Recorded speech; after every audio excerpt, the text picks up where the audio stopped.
Just as promised, Traveler and Paimon. I'm so glad that you two came back to celebrate Lesser Lord Kusanali's birthday. Indeed.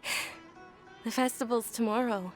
We've been preparing for so long that I can't help but feel a little nervous. There's no need to be nervous. Paimon's sure that Lesser Lord Kusanali will feel everyone's gratitude. Thanks, Paimon. I hope that everyone who comes to the festival will also have a good time. Speaking of which, did you manage to make your way to Port Ormos? Discover anything over there? Of course we went. A lot of things happened there. I see. Sounds like you two had another exciting adventure. If there is another chance, I would love to join. My lady, if you went to Port Ormos in your current state, we'd both be in for a lifetime of trouble. Dia! You were eavesdropping! It's called covert protection. Keeping an ear out for what's going on around my employer is part of the job. It's all right, Dia.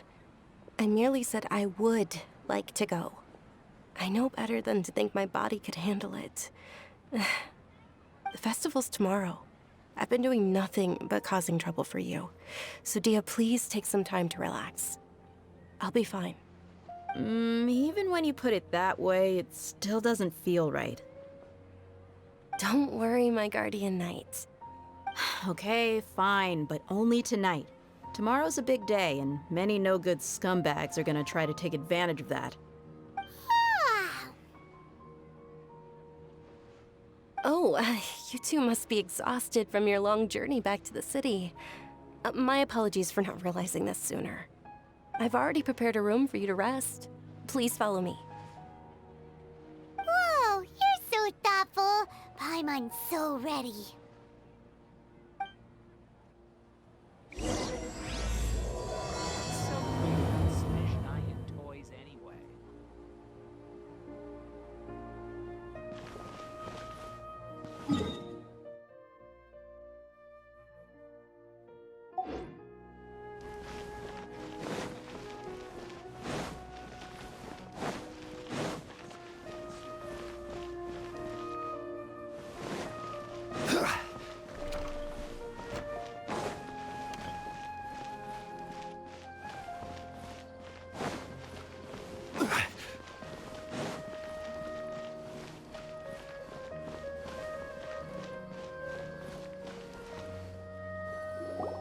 Here we are.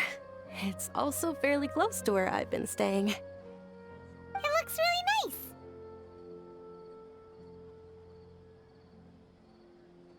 nice. Not at all. Just tell me more about your adventures when you next get the chance. That's Paimon's specialty. Paimon can tell you stories next time.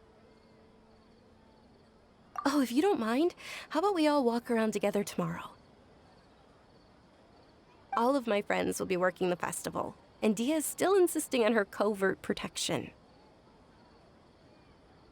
Yeah, it'll be pretty hard to relax and enjoy the festival if Dia's constantly hovering over you, right? Then let's meet at the nearby bazaar first thing tomorrow morning. Have a great night. It's a deal. Good night, dunyarzad. I may be too excited to fall asleep tonight. See you tomorrow. Paimon's starting to really look forward to the Sabzeruz Festival too. Will there be lots of yummy food? Oh no. Thinking about food is just gonna keep Paimon up all night.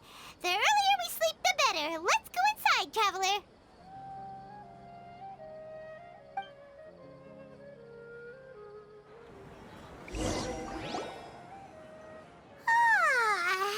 Did we oversleep? We should go meet dunyarzad right away.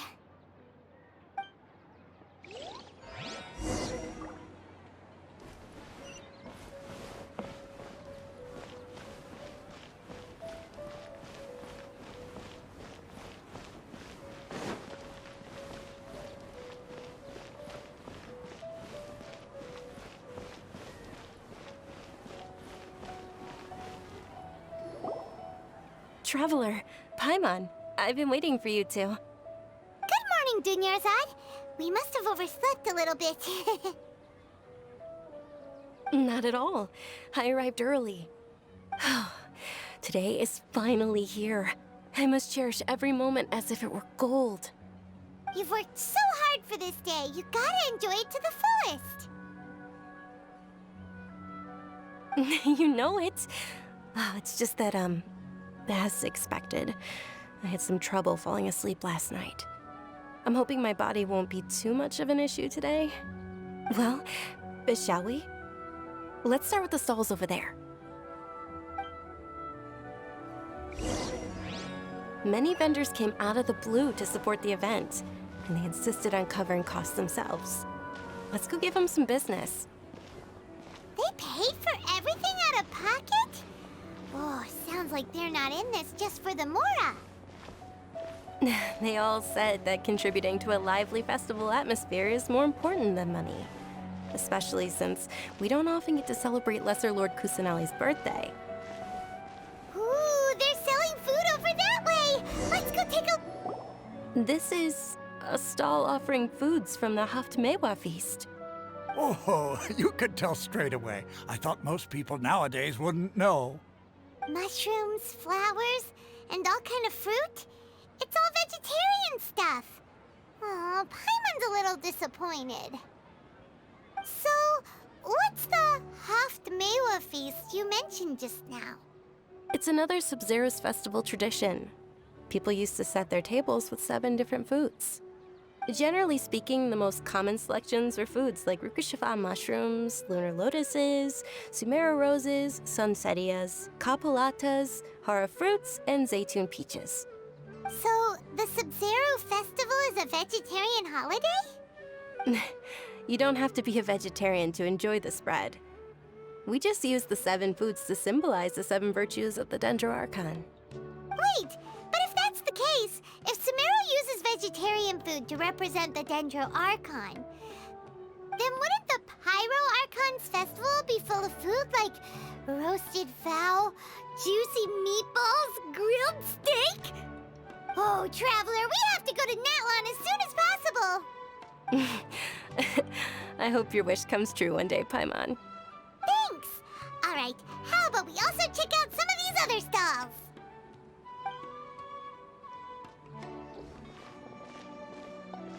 Dear customers, would you like to try your hand at alchemical divination? What's alchemical divination? Those two things sound like they'd be fun to try together. Right? I thought the same when I first heard about it. It is said to be a mysterious craft invented by none other than Lesser Lord Kusanali herself. So, how does it work? It's quite simple. After you give me any 2 alchemical reagents, I'll use them to perform a random transmutation. Sure sounds random. So random that it will probably fail. That is precisely what we need. After the transmutation fails, your one and only diviner here will interpret the remnants. Well, according to Lesser Lord Kusanali, everything is interconnected, and all that occurs can be traced back to fate. You could say this is a pearl of old wisdom. Why does everything sound so much more credible when dunyarzad says it? Are you guys working together? So that's the true wisdom behind it. This young lady sure knows her stuff. So, how about it? Want to give it a try?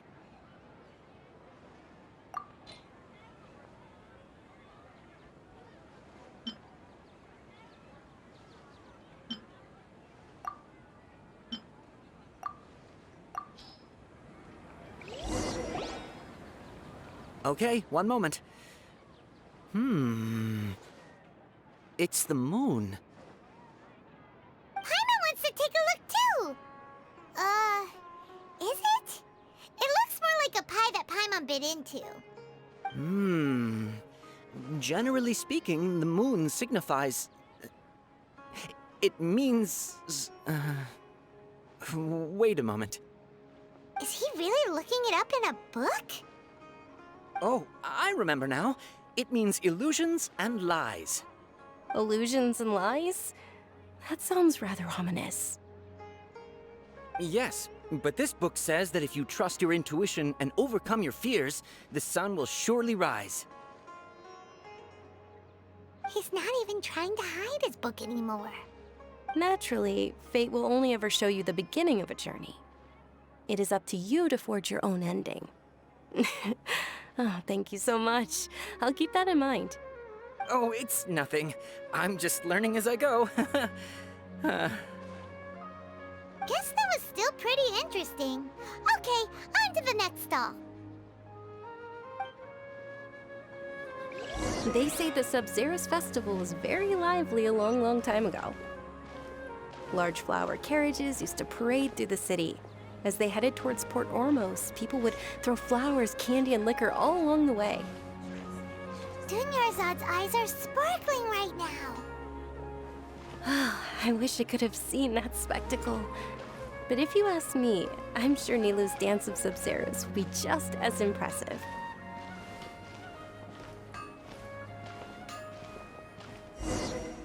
Things can go on. Ferris! Attention! Soldiers, fall into formation if you want any Yalda candies.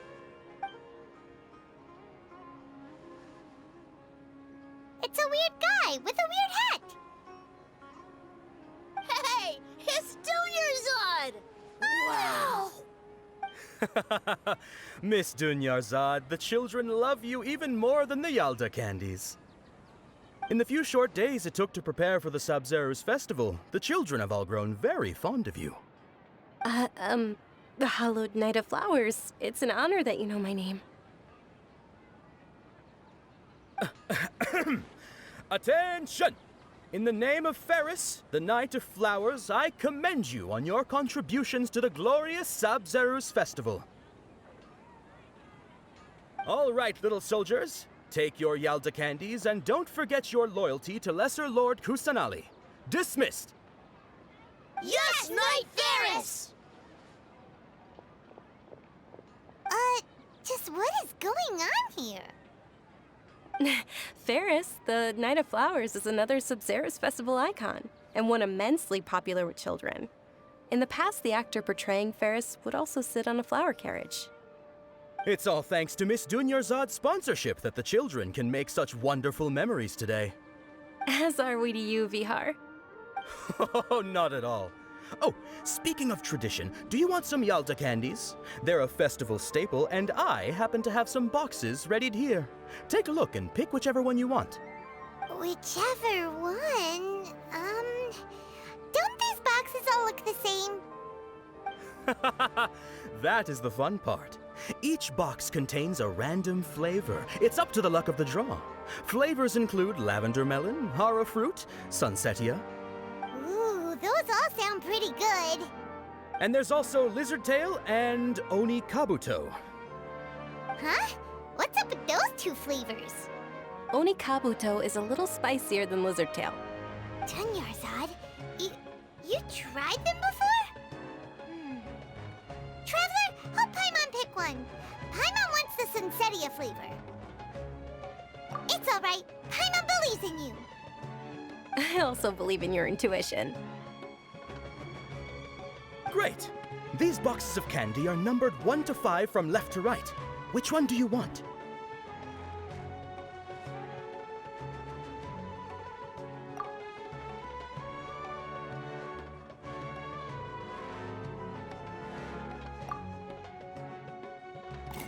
Attention!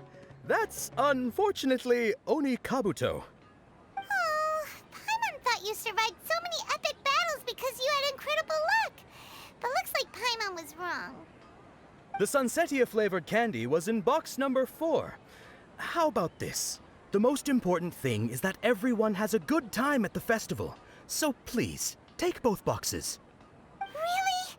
Thanks a lot, Knight of Candies.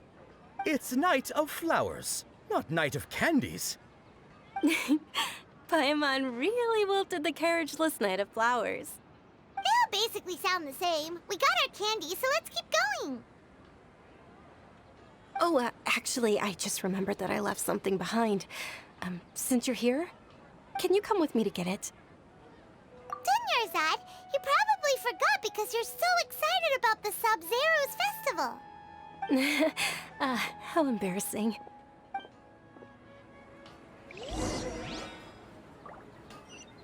Things can go on like this.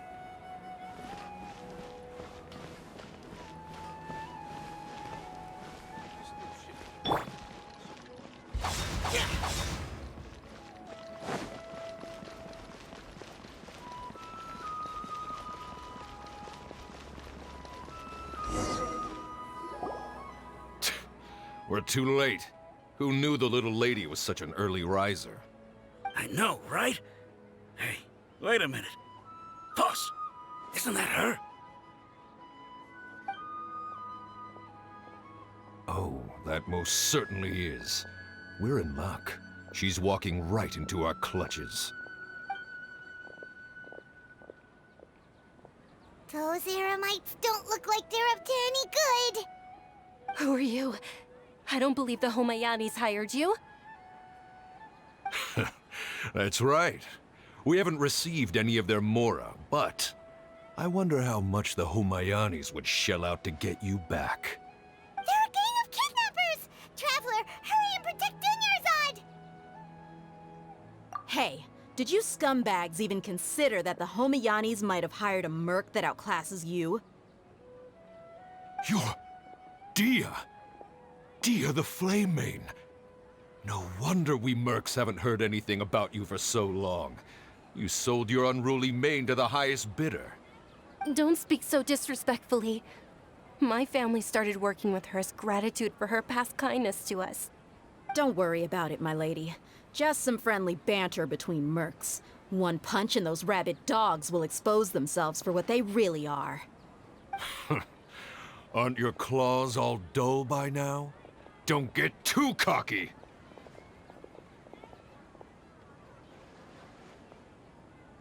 Traveler, take Miss Dunyarzad to a safe location. No, we're gonna stay and help. There's too many of them.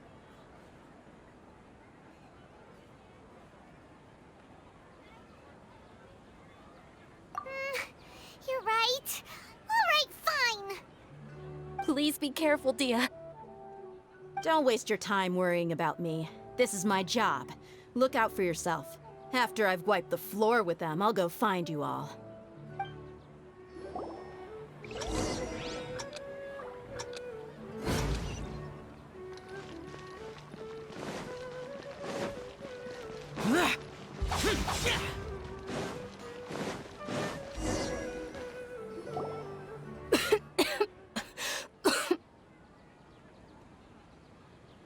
Dunyarzad, are you okay? You look a little pale.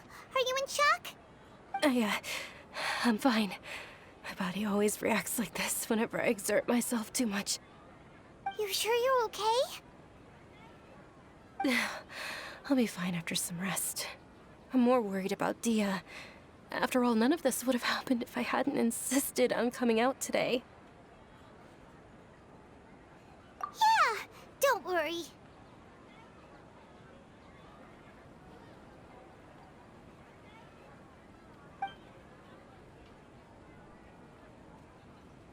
My lady, Traveler, found ya. Dia! You took care of them so fast! Any more of them? Or rather, did anyone follow you? Dia, your arm! Oh, this? I'm fine. It's just a scratch. Normally, they wouldn't have been able to land a hit on me at all, but I'm still getting used to this new greatsword. Please, let me take a closer look. Come on, it's nothing. Us mercs aren't as fragile as you think. Hold on, you said something about a new greatsword. What happened to the one you were using before? About that. Well, I sold it, because I was low on mora. Stuff like this happens every now and then. It can't be. The anonymous donation that was used for the venue's final round of preparations?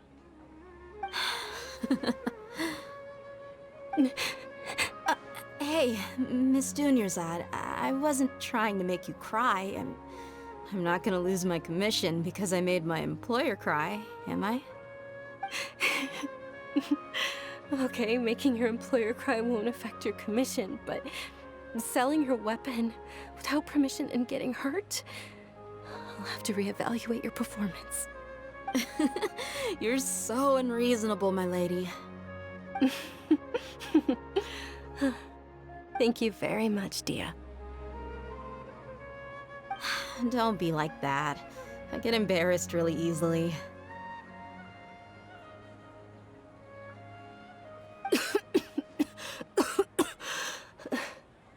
Are you feeling unwell again, dunyarzad? My lady, your condition. Traveler, can you take her somewhere to rest? I'll look around the area to make sure we're safe from an ambush. Truly, I'm sorry for the trouble, everyone.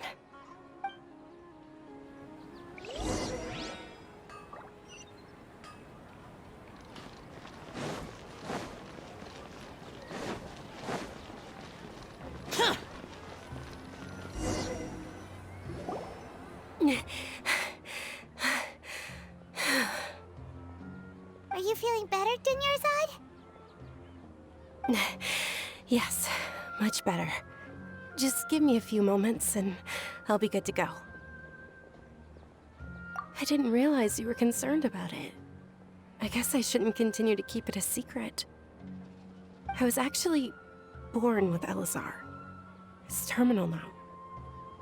Can't believe it's Elazar. Oh, you've already heard of Elazar. In that case, you probably know about its severity.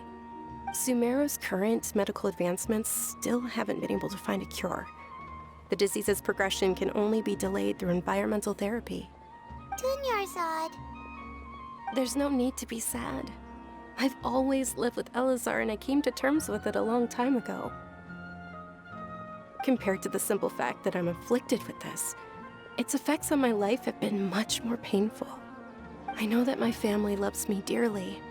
They've done all they can to provide the best environment for me so that I can live for that much longer.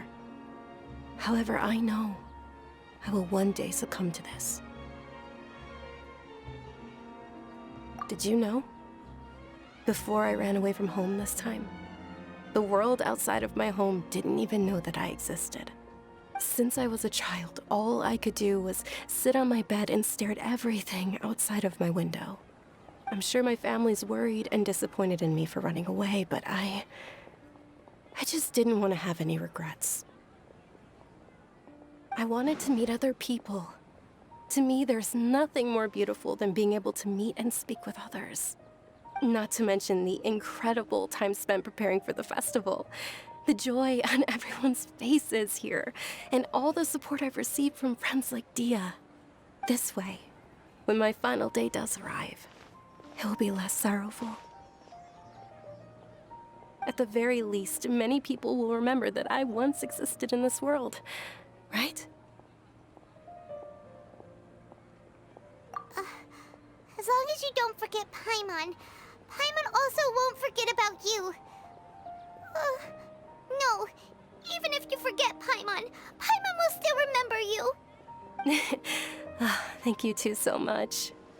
I apologize for the depressing conversation. This is out of character for me. To be honest, Lesser Lord Kusanali gave me the courage to do all of this. If it weren't for her encouragement, I wouldn't have taken that first step. Thanks. There will always be frustrations in life, but I know that the point of living is not to leave behind any regrets. Oh, right. Isn't it almost time? Huh? Almost time for what? Isn't the dance of Sabzeruz about to begin? It's the part of the festival that I've been looking forward to the most. Nilou will recreate that legendary scene with her most splendid dancing. And the Sabzeruz Festival will conclude amid everyone's applause and blessings. And with that, my wish will also... Then what are we waiting for? Let's go to the stage! Yeah, we should still make it in time.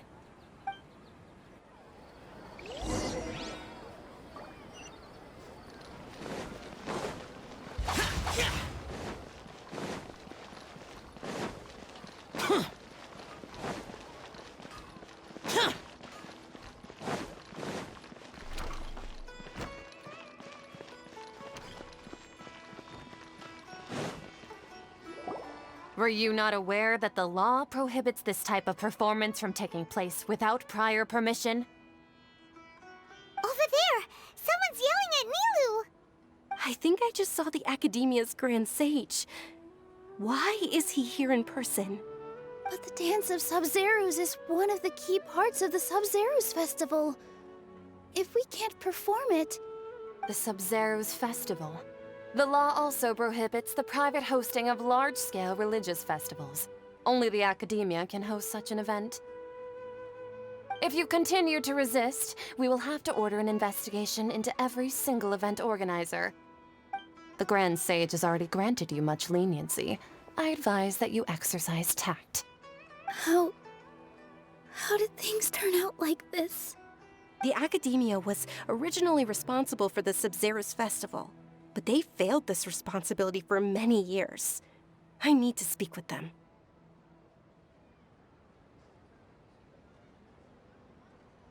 This is a hard pill to swallow, but you're right.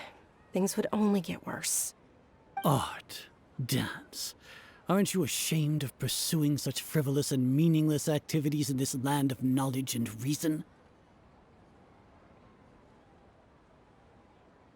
Our Archon created the utopia that is Sumeru City for all scholars who sought validity, verity, and truth, while people like you wish to defile it.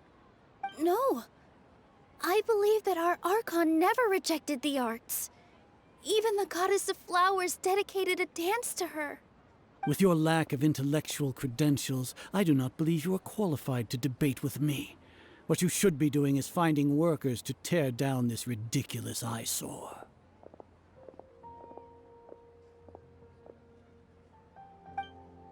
When we return, have the scribe draft an ordinance before the next Nyagarbha Day that prohibits public art performances. We will announce it to the public later via the Akasha. Understood. I will inform him when I return.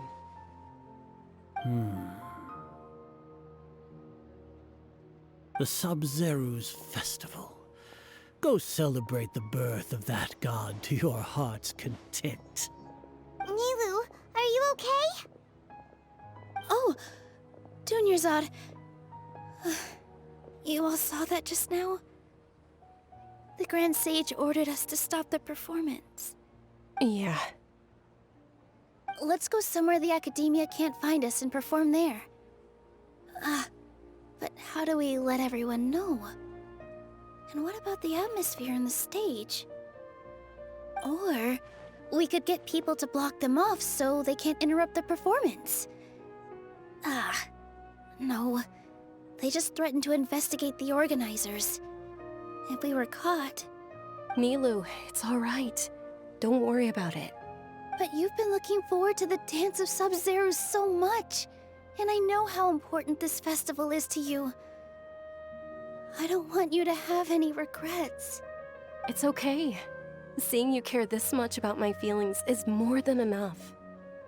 It would be too risky to continue the Sabzeruz Festival at this point. I don't want to get everyone in trouble. If you say so. But you can sneak out for the next Sabzeruz Festival, right? We'll make sure the next one is a smashing success. The next one. Yes. Okay, it's a promise. It will be a smashing success.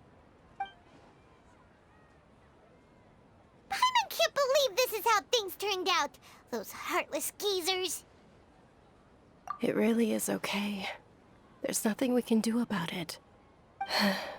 Still, I'd be lying if I said I had no regrets. I would have loved to see Nilou's dance.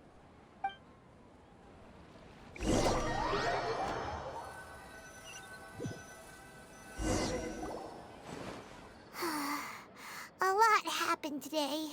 It's a shame the festival ended the way it did. Nilou and dunyarzad promised to make the next Sabzeruz Festival a success, but dunyarzad is running out of time.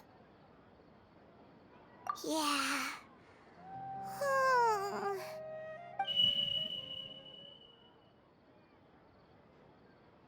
All connections have been secured to construct the most stable framework possible. The project has entered its most critical phase. Power has begun to flow from...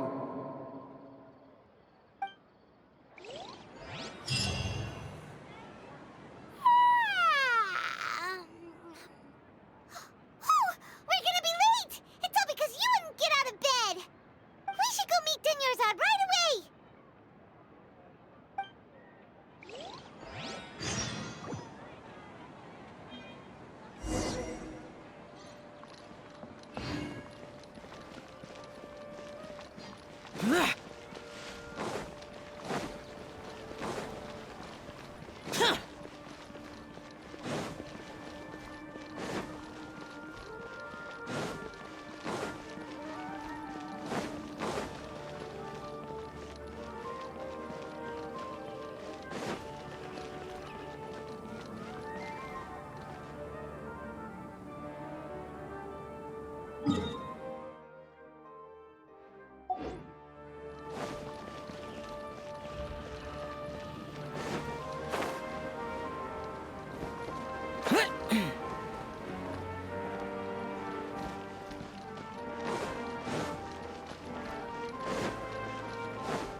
Good morning, Dunyarzad.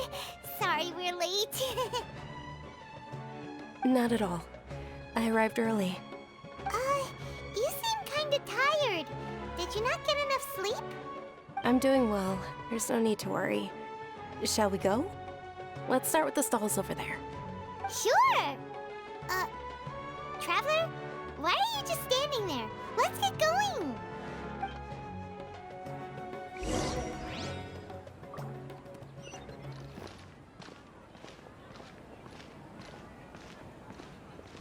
Ooh, they're selling food over that way! Let's go take a look!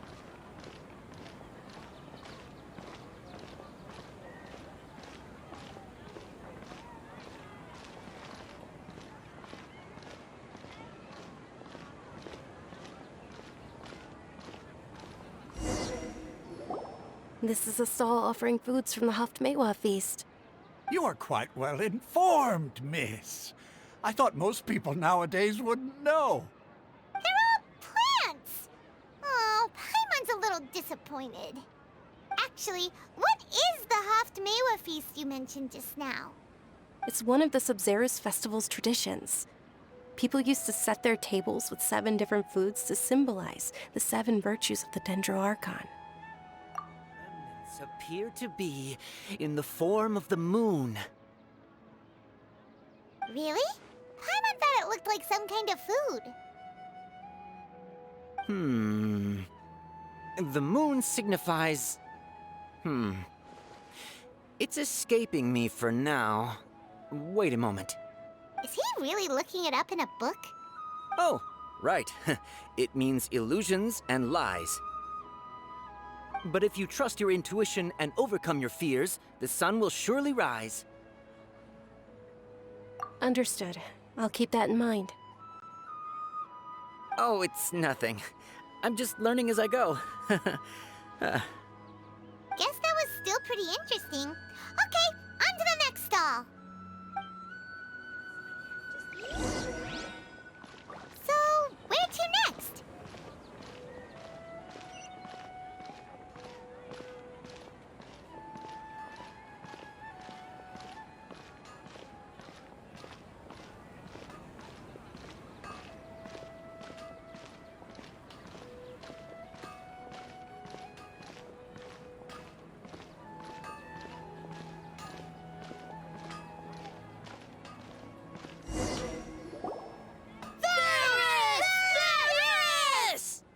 All right, soldiers. Now that you have your Yalda candies, don't forget your loyalty to Lesser Lord Kusanali. Dismissed! Yes, Knight Ferris! What's going on? Is this a play? Ferris, the Knight of Flowers, is another Sabzeruz Festival icon and one immensely popular with children. It's all thanks to Miss Dunyarzad's sponsorship that the children can meet the Night of Flowers. Oh, do you want some Yalda candies? I happen to have some boxes readied here. Take a look and pick whichever one you want. What's to pick? Don't these boxes all look the same? It's not that simple. Each box contains a random flavor. It's up to the luck of the draw. Flavors include lavender melon, hara fruit, sunsetia. Ooh, how interesting. And there's also lizard tail and oni kabuto. Ugh, why do those flavors even exist? Traveler, help Paimon pick one. Paimon wants to eat the sunsetia flavor. Great! These boxes of candy are numbered 1 to 5 from left to right. Which one do you want?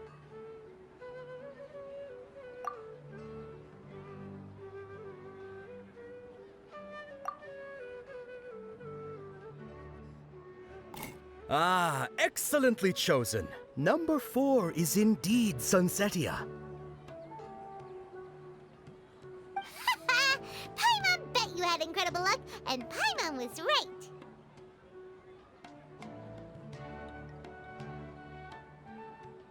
Huh? Are you saying that you instinctively chose the right box? But now that you mention it, Paimon also had the feeling you'd choose the right one. Is that kinda like what you felt? Maybe we didn't sleep very well last night. Or maybe we slept too much.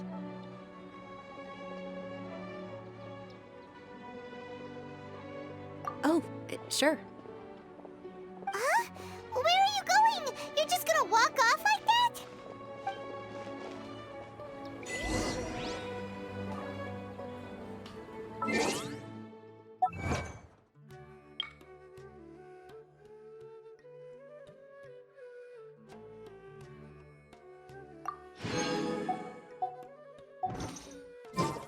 Reduced to just standing around. How absurd.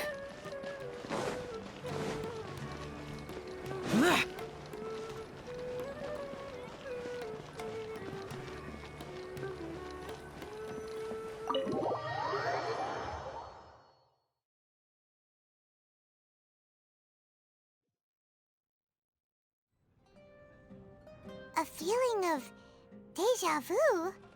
Oh, Paimon knows what that is. It's when you feel like you've already experienced whatever is going on.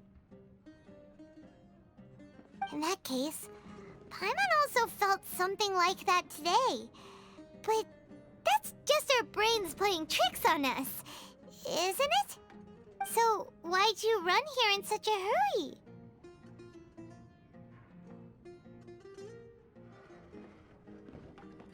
So that's it! You're intentionally doing things you usually wouldn't and seeing if you still get that same feeling of deja vu. Welcome, you two. Are you here for lunch? What would you like to eat? Got it.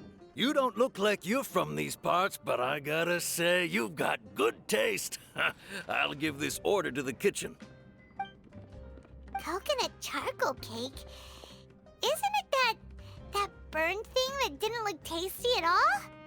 Oh, Paimon understands what you're trying to do now. You'd never normally order something like this.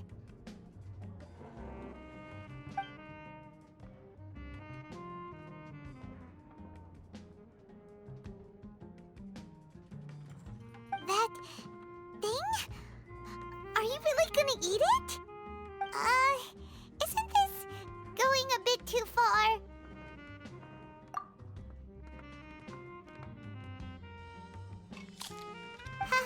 How was it? The look on your face is telling Paimon that it tasted awful. Then, you mean... That's impossible! We were just talking about how gross it looked!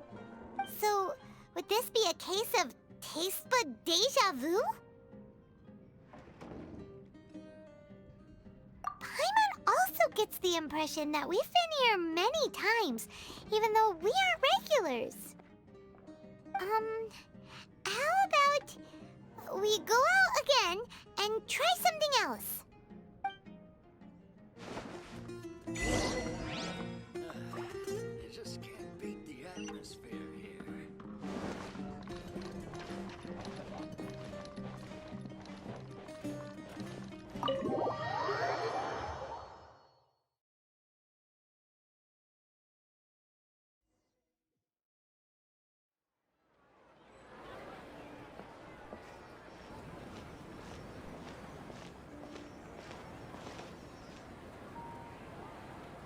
Hey, Dunyarzad is sitting by herself on that bench over there.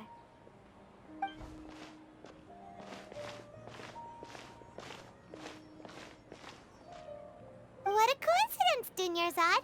We meet again. Why are you sitting here all by yourself? Oh, I ran into some kidnappers just now, but thankfully Dia came to my rescue. I started to feel unwell after that, so I sat down here. Kidnappers? Oh my goodness, are you hurt? I'm okay. Dia's arm got scratched, but it isn't serious. Whew, that's a big relief. But, Dunyarzad, you seem a little down today. It's the Sabzeruz Festival, and you've been looking forward to it so much. Not at all. I've always been like this. Excessive physical exertion or strong emotions tend to aggravate my illness. Besides, no matter how amazing today may be, it is but a single day. After however many more days, my time will come to an end. Paimon doesn't quite follow you, and Paimon feels like something's really got you down right now.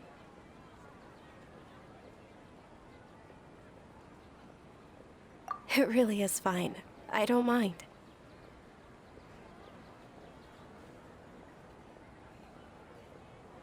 Huh?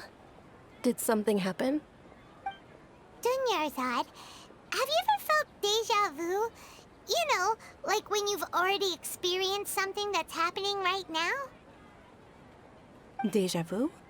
No. But my days have been the same for years now.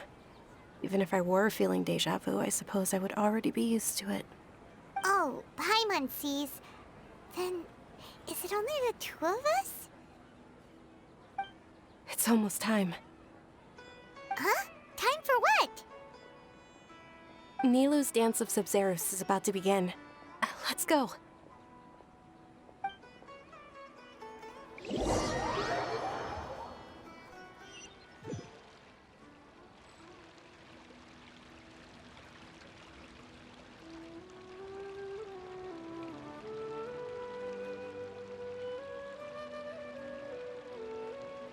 With your lack of intellectual credentials, I do not believe you are qualified to debate with me. What you should be doing is finding workers to tear down this ridiculous eyesore. When we return, have the scribe draft an ordinance before the next Nyagarbaha Day that prohibits public art performances. We will publicly announce it later through the Akasha. Understood. I will inform him when I return. The Sabzeruz Festival. Go celebrate the birth of that god to your heart's content.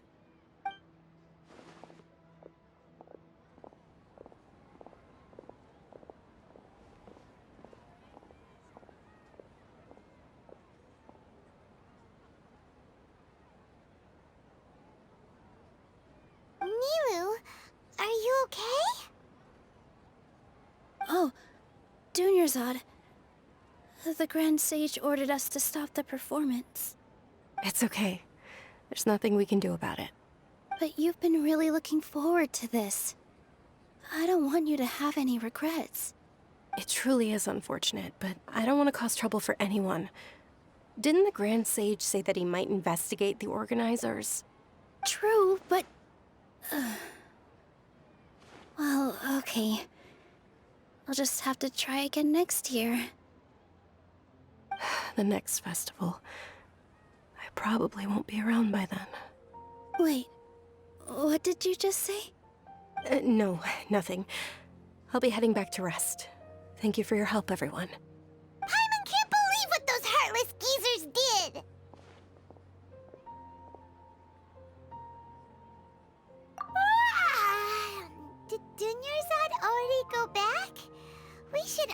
return and get some sleep.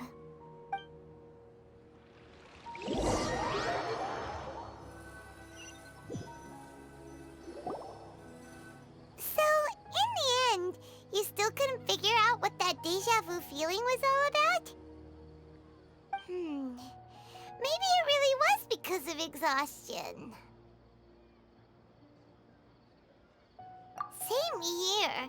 That's why Paimon stopped thinking about it halfway through the day. Then, how about we settle in and get a good night's sleep? For now, we can chalk things up to exhaustion. We could do more thinking tomorrow.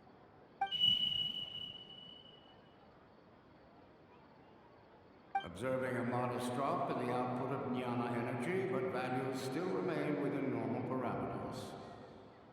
Continue to monitor the variances in the data and find the cause as soon as possible.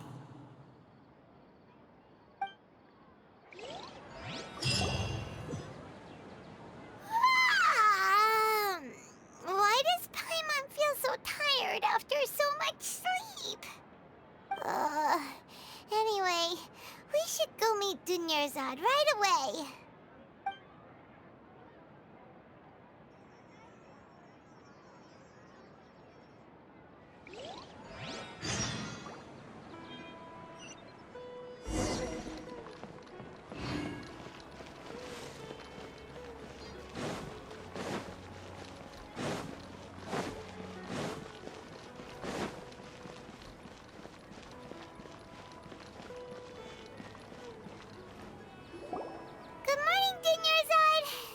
Keep you waiting.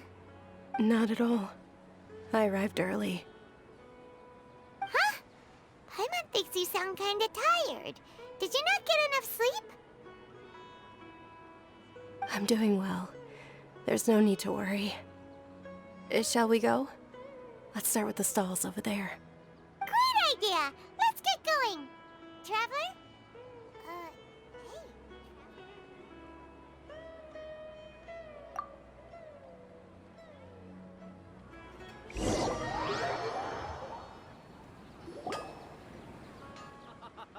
It's all thanks to Miss Dunyarzad's sponsorship that the children can enjoy the Sabzeruz Festival.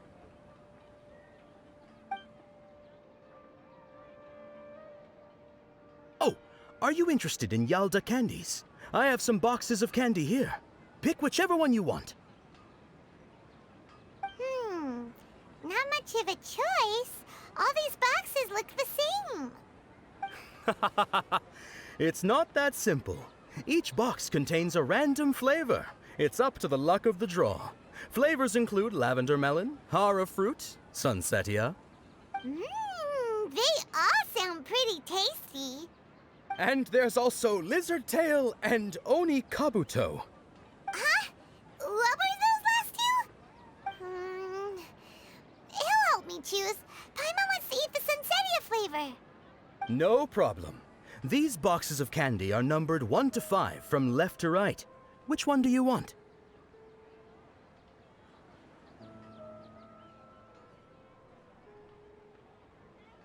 Oh, I like your confidence. No hesitation at all. Oh, congratulations! Number 4 is indeed sunsetia.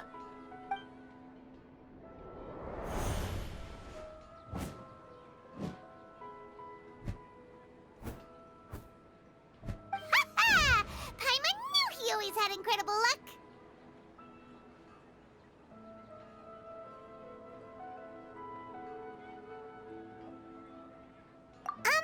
Paimon's not really interested in the other flavors. Wait. How did you know? Don't tell me that you already knew which flavor was in each box. What? He was right about all of them? That couldn't have been luck. How is this possible? I packed all those boxes this morning and they've been sealed ever since. You couldn't have known beforehand. Mind reading? X-ray vision? Or some kind of magic trick? This is way too freaky. Tell us what's going on. Since when did you get superpowers? Traveler?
traveler.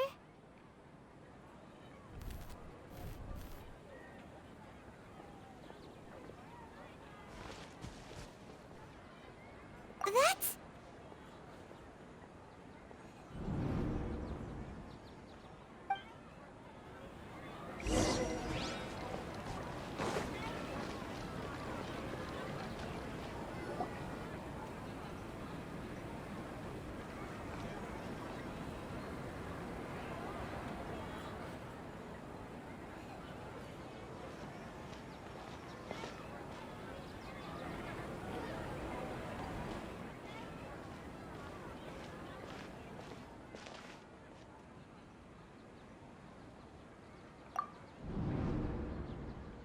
Look!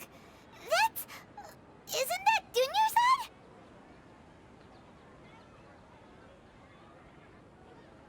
What's happening here? Why are there two dunyarzads? You already know that this isn't your first Sabzeruz Festival, don't you? I'm sure you already know how to use this. A knowledge capsule? Where did you get it? What's inside? You should use it too, Paimon. You know Paimon? Well, this seems kinda sketchy, but Paimon feels like this is what we should do.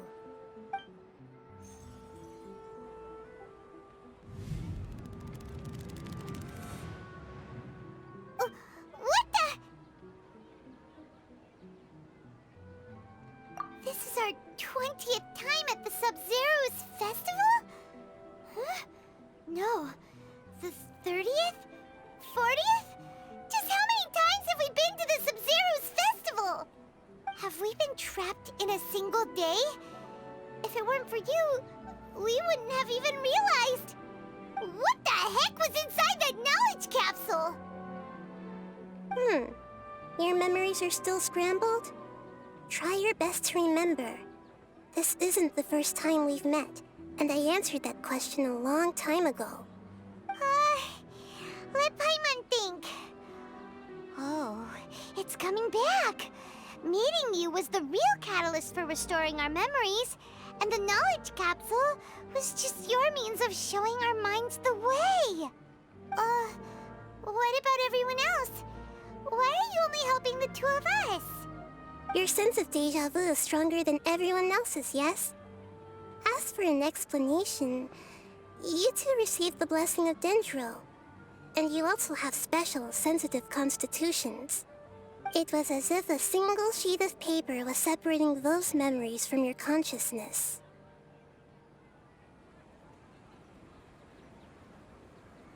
A familiar question. I think this is the 7th time you asked that. As you can see, she isn't doing well. You probably sensed it too. The dunyarzad you were just with is different from the first dunyarzad you met. That first dunyarzad is in front of you right now, and she doesn't have a lot of time left.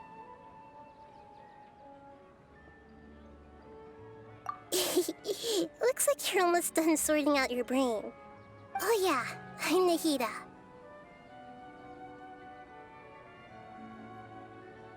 Good, you passed the test. What's happening? You can awaken our memories, and you seem like you know what's going on. Oh, wait, please don't tell Paimon even you don't know. Everything in this world runs in a loop. This cycle is called a samsara. You, me, and everyone else are all stuck inside a one-day samsara. As for the truth, that's on you to find out. If you were told the truth instead of discovering it yourselves, it would literally blow your minds. I don't know how you'd be after that. I can only give you surface-level help, like bits of information and subtle hints. For the rest of the time, I'll be doing all I can to slow down Dunyarzad's illness. She looks like she isn't doing well at all. Her illness gets worse after each Sabzeruz Festival. If we can break out of the samsara, I might be able to save her. But as things are right now, she's just a small bird in the sky that's about to lose its last feathers. All I can do is raise a gale to delay her fall. You sure love to use weird analogies. Analogies are wonderful tools. They let you use existing knowledge to understand unfamiliar things. Okay, so, with what you know so far, what do you think the truth is?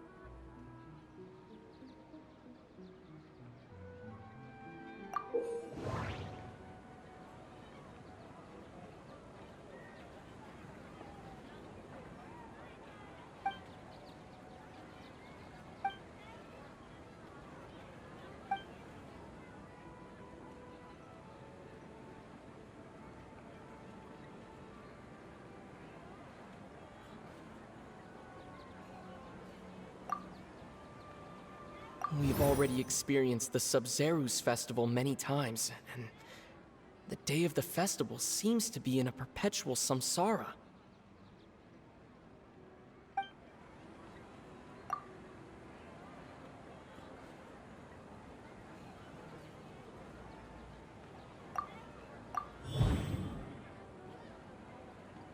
That should be it.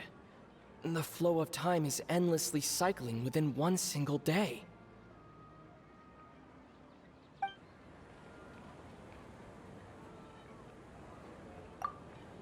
A time loop. You've given similarly wrong answers in the past. A pity. Still the wrong answer? Paimon thought that made a lot of sense. It feels like time's just repeating itself. A simple time loop can't explain some of the phenomena. You two are still missing a lot of information. Unfortunately, I can't give you any more hints.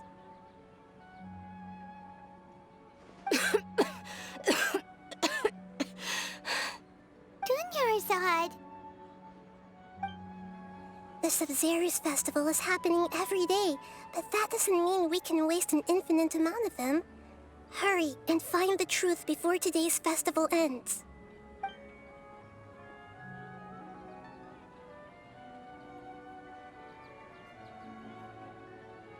Let's think about our current situation. To save Dunyarzad, we have to escape the samsara of the Sabzeruz Festival. And to do that, we need to figure out what's happening. The truth. Nahida rejected the idea of a time loop, so we must have missed something, right? Paimon's memories say that we've already done this many times, but let's go talk to people again. It's more productive than sitting here and scratching our heads. Why don't we start with those stall owners?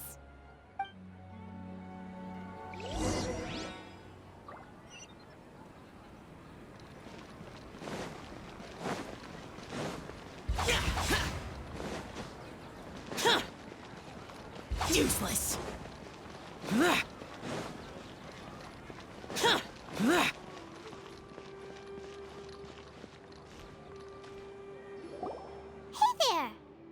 Hey, it's you guys again.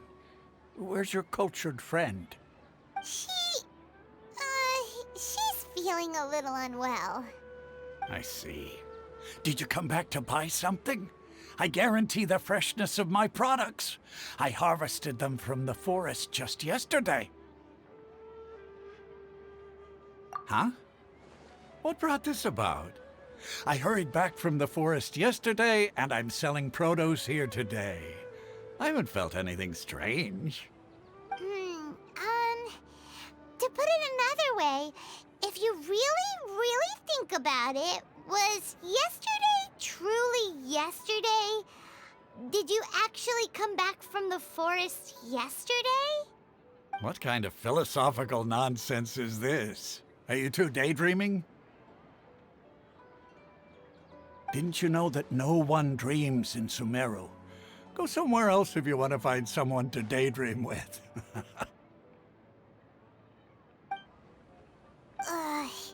He actually has a point. Is this a dream? Is everyone dreaming? True. It's so weird that people here don't dream. Why is that? Anyway, if this all really were just a dream, we would have woken up a long time ago. Let's keep asking around.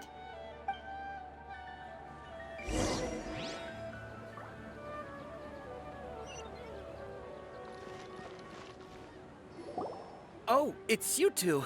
Was my divination so accurate that you felt compelled to compliment me in person?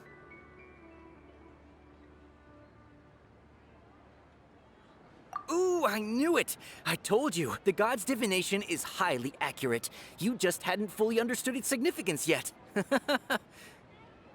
really excited about this, huh? That's exactly why we came back. Help us better understand it. Help you better understand it? Well, that isn't exactly what I excel at. So, you're admitting that you don't have a clue? Anyway, what kind of situation did you get into?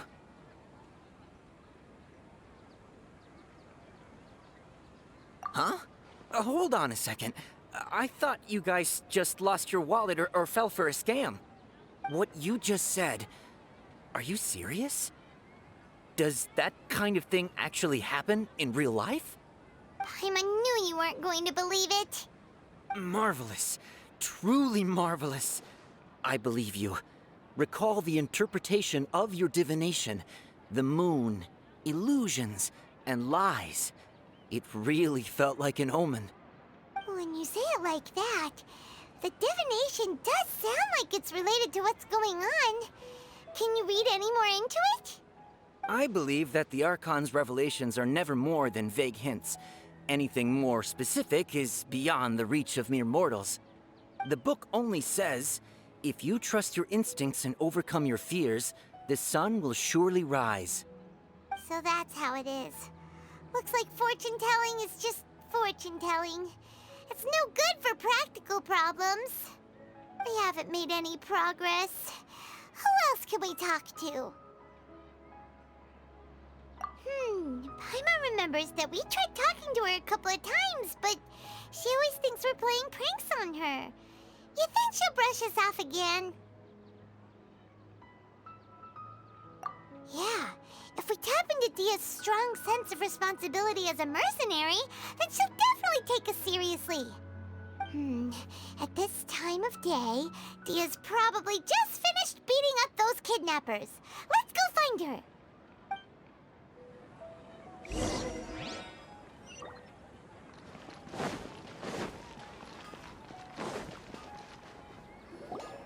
I'm fine, my lady. It's just a scratch. Perfect timing. Both of you are here. Paimon, traveler, you came at just the right time. Listen, there was a dangerous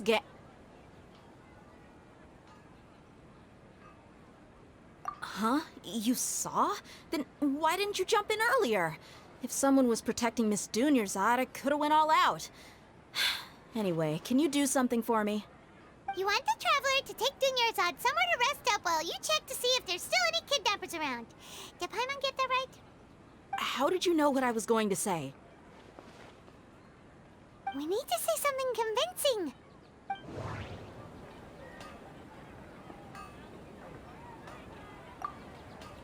Dia sold her greatsword to raise additional funds. And then she was injured because she wasn't used to her new weapon.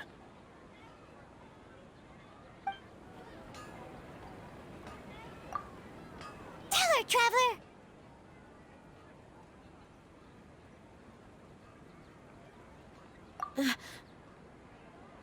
I didn't tell anyone about that. Including Miss Dunyarzad. You couldn't have known. And just now, you literally took the words right out of my mouth. What's going on? All right, so this is the situation.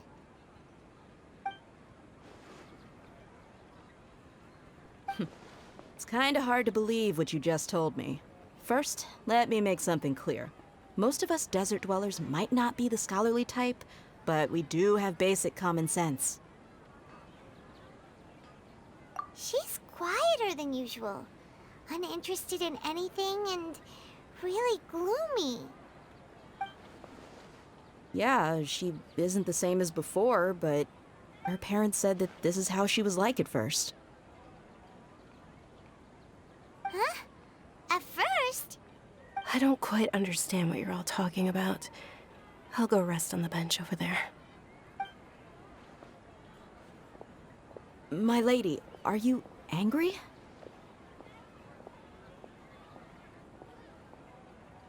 All right, I'll give you the benefit of the doubt since you knew about my greatsword. Let's make this a quick trip. Miss Dunyarzad isn't completely safe here.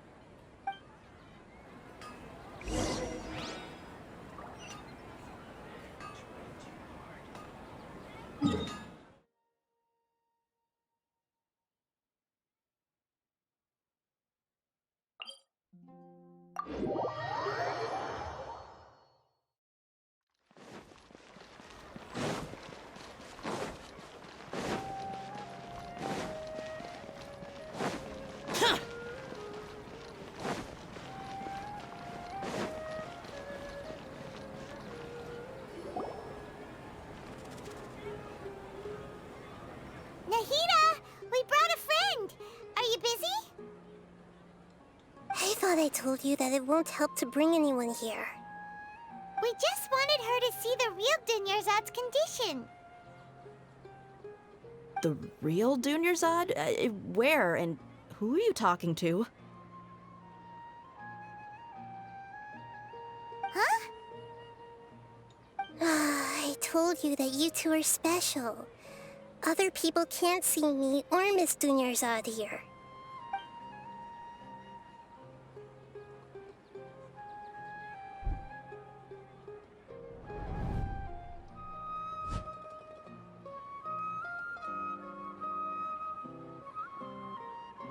Hold on.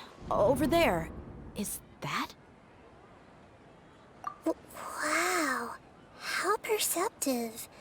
Does she have invisible antennae? Miss Dunyarzad, she's lying down here, isn't she? How's she doing?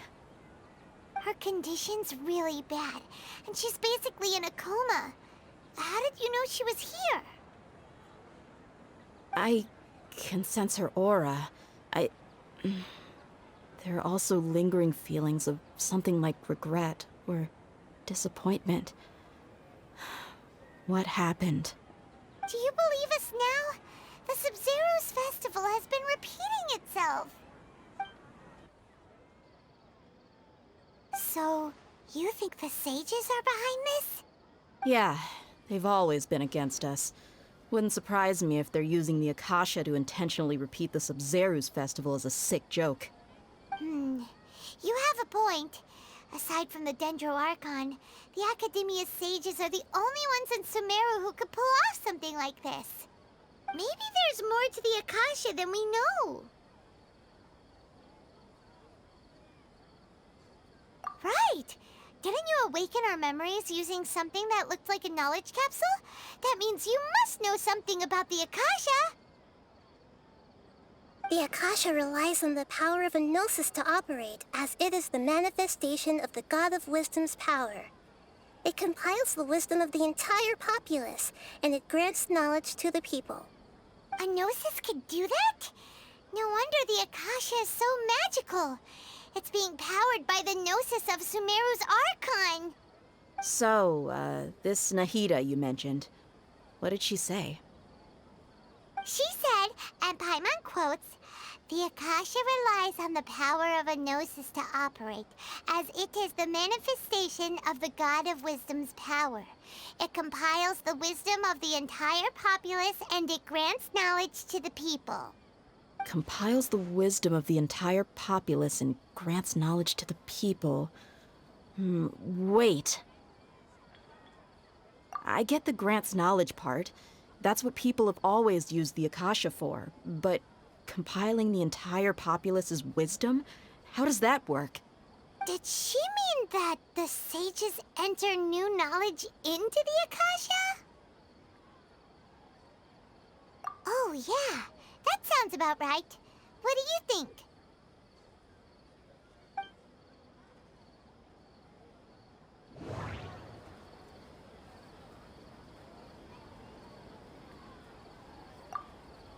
My mind feels exhausted, even though I haven't done too much thinking. What is going on?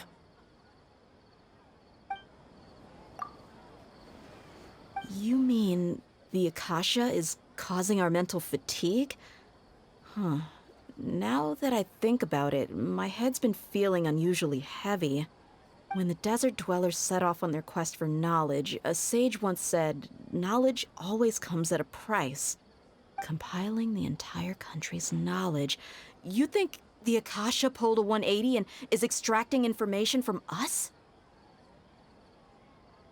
Who knows? The Akasha can put knowledge into our heads, so who's to say that it can't also poke around in there? We don't know any specifics. What's the point of doing something like that? Just think about it.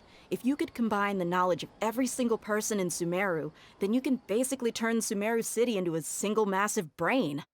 This hive mind could make breakthroughs in problems that even the smartest geniuses can't crack. An excellent deduction.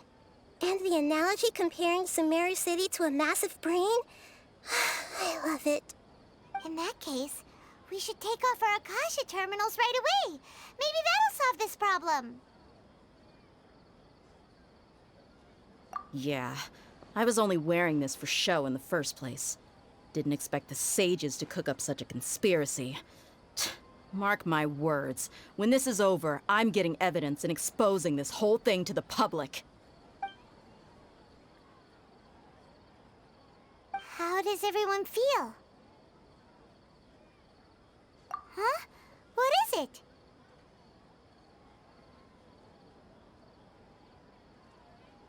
Oh, that! Paimon knows what you're talking about. It's a single soft beep that sounds like it's coming from the Akasha terminal. The sound of a beep. Could it be a prompt tone for when the Akasha is operating? That's probably an important clue. We weren't using our terminals, but we heard a beep anyway.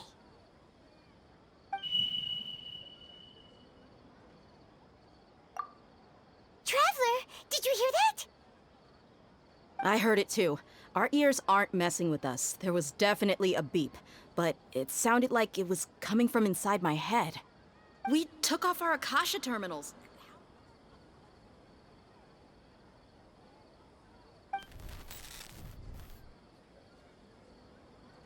Phase runtime has exceeded its expected length. At this rate, there may be casualties.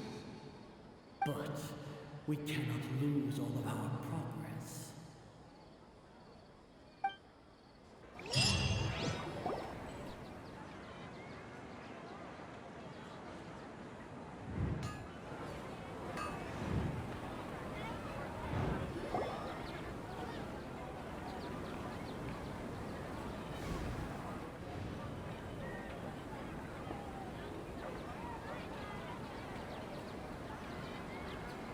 Paimon remembers everything! Good. You adapted quickly this time. We definitely took off our Akasha terminals last night, but we still heard that beep. Why is that?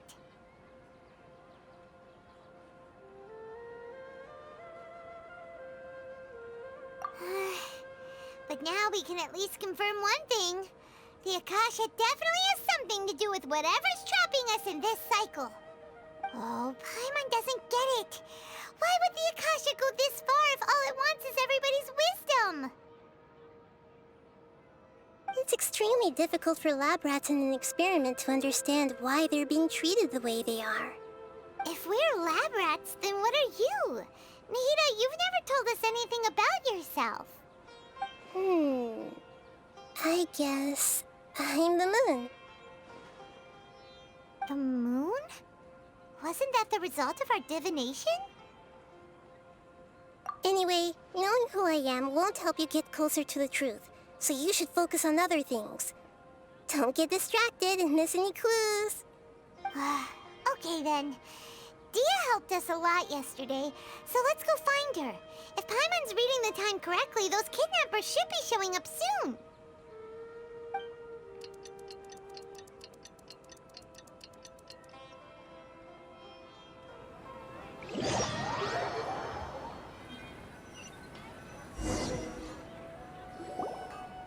There you are.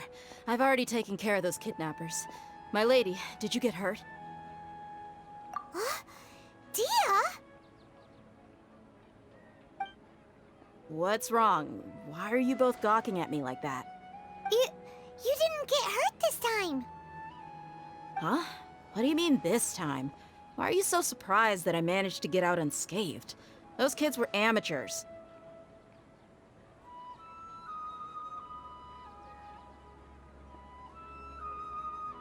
Shh! How did you know about my greatsword? I haven't told anyone about it. Please, don't tell Miss Dunyarzad. So Dia's lost her memories after all. Anything strange? You already know that I got a new greatsword. If I had to say something, it's weird how such a new weapon could feel so familiar. It's as if I've already used it to fight a countless number of battles. You're saying that although you don't remember using it, your body feels like it does? That's right. Both mercenaries and warriors heavily rely on muscle memory. Only knowing the theory of battle won't get you anywhere. Traveler, what do you think?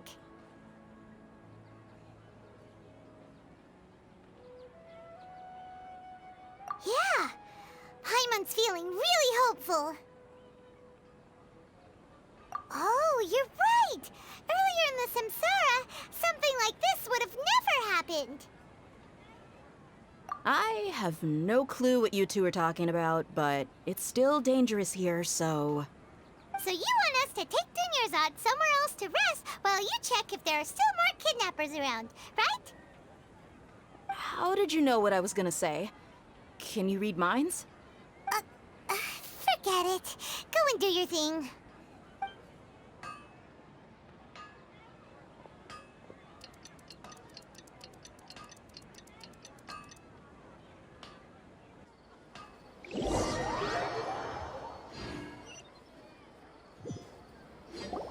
Whew. It's finally nighttime. Aside from Dia not getting injured, everything seems to have stayed the same. Listen, Nahida, we found out that Dia got out just fine today, even though she got injured every other time she fought the kidnappers. Do you think the Samsara has been broken? Have we saved dunyarzad? Really? Good job on all that progress. Get some good sleep tonight. Hey, what kind of an answer is that? Tomorrow will come. Everyone assumes this is common knowledge, but the only way you can know that for sure is if you experience tomorrow. How many todays has it been? Is it possible that today will be followed by yesterday? Does tomorrow truly exist as anything beyond a made-up concept? It's even possible that this entire world is a lie, and the history of the whole world has just been one endless Sabzeruz Festival. Okay, no more. Paimon's brain is already shut down. That's why it makes no sense to waste your energy thinking about things you will learn tomorrow. Get some good rest. You know, use the bathroom and flush your anxiety dookie away. Huh? Hold on, what did you just say? Did Paimon hear you correctly? Huh? People always say they feel a sense of relief after they take a duk-duk. That's why I suggested you could try that. Is that so strange? It's so strange and so against common sense that Paimon's at a loss for words. You were sounding kind of smart just a minute ago.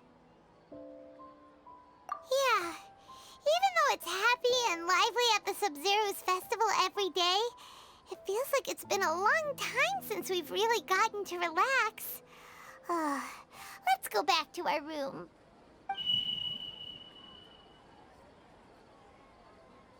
Continue the harvest. Compared to what we stand to achieve, these sacrifices are trivial.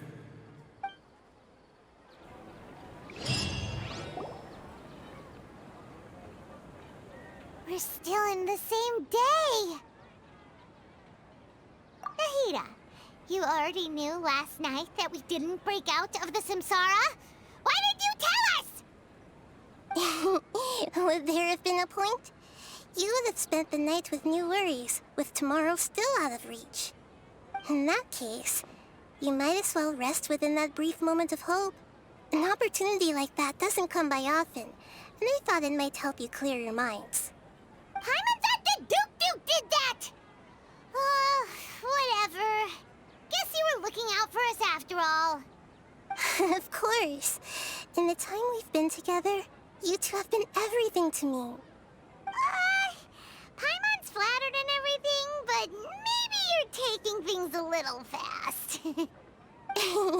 What I mean is, even though I had asked you to solve this puzzle, you two are still the only ones who can see me and sense my presence. In other words, if you weren't here, I may as well not exist. That's why you two have been everything to me. Get it? Nahida's talking about confusing stuff again. Anyway, that's enough chit-chat. So, Traveler, did the new clues yesterday help you gain a new understanding of the situation? Huh? Why are you scrapping your previous theory?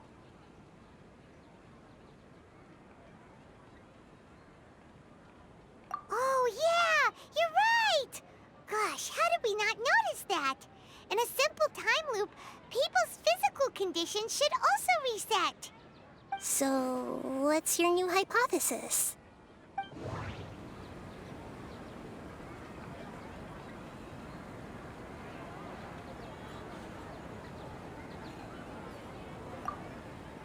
Mercenaries rely heavily on muscle memory, and Dia was able to use her experiences to avoid injury in later samsara cycles.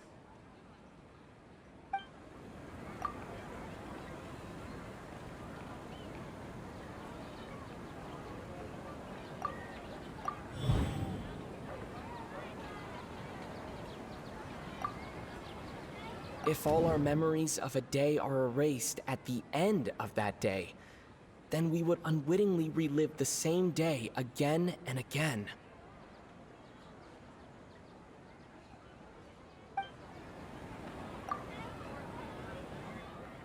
Oh!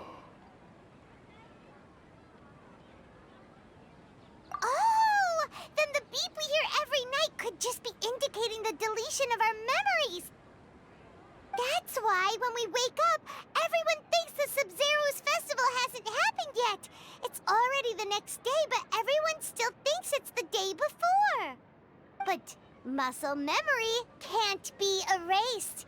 That's why Dia has been getting better at using her greatsword.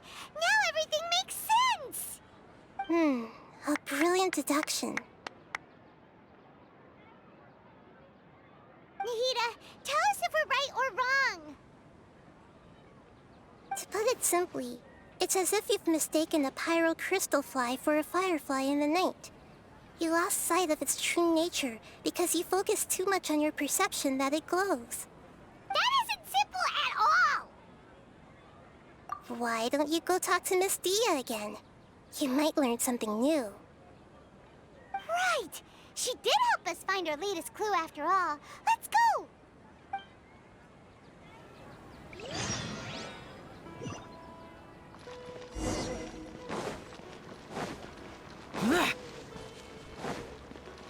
Boring!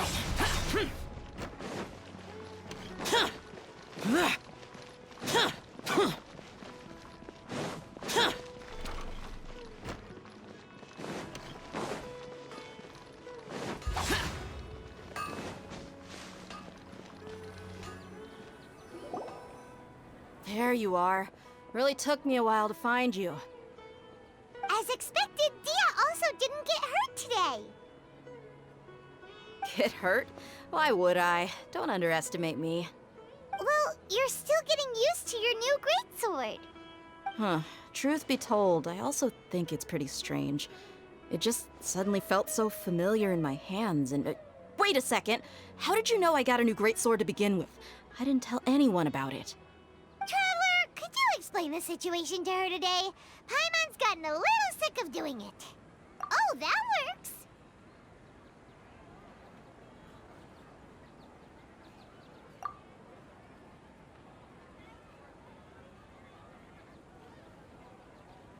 What happened to you guys while I was gone? Did you get brainwashed by some cult? Don't think too hard about it. Just take what we're saying at face value. All right then, let me get this straight. You're telling me that my body's already gotten used to this great sword, but my brain just doesn't remember it? Yes, your memory's being erased every day. Then I'd have to disagree. That's impossible. Oh? Why do you think that? If we've actually been reliving the Sabzeruz Festival day after day, then what happened to the things we used, the money we spent, the food we ate? Common sense says my wallet should have emptied itself a long time ago. There's no way I wouldn't have noticed that.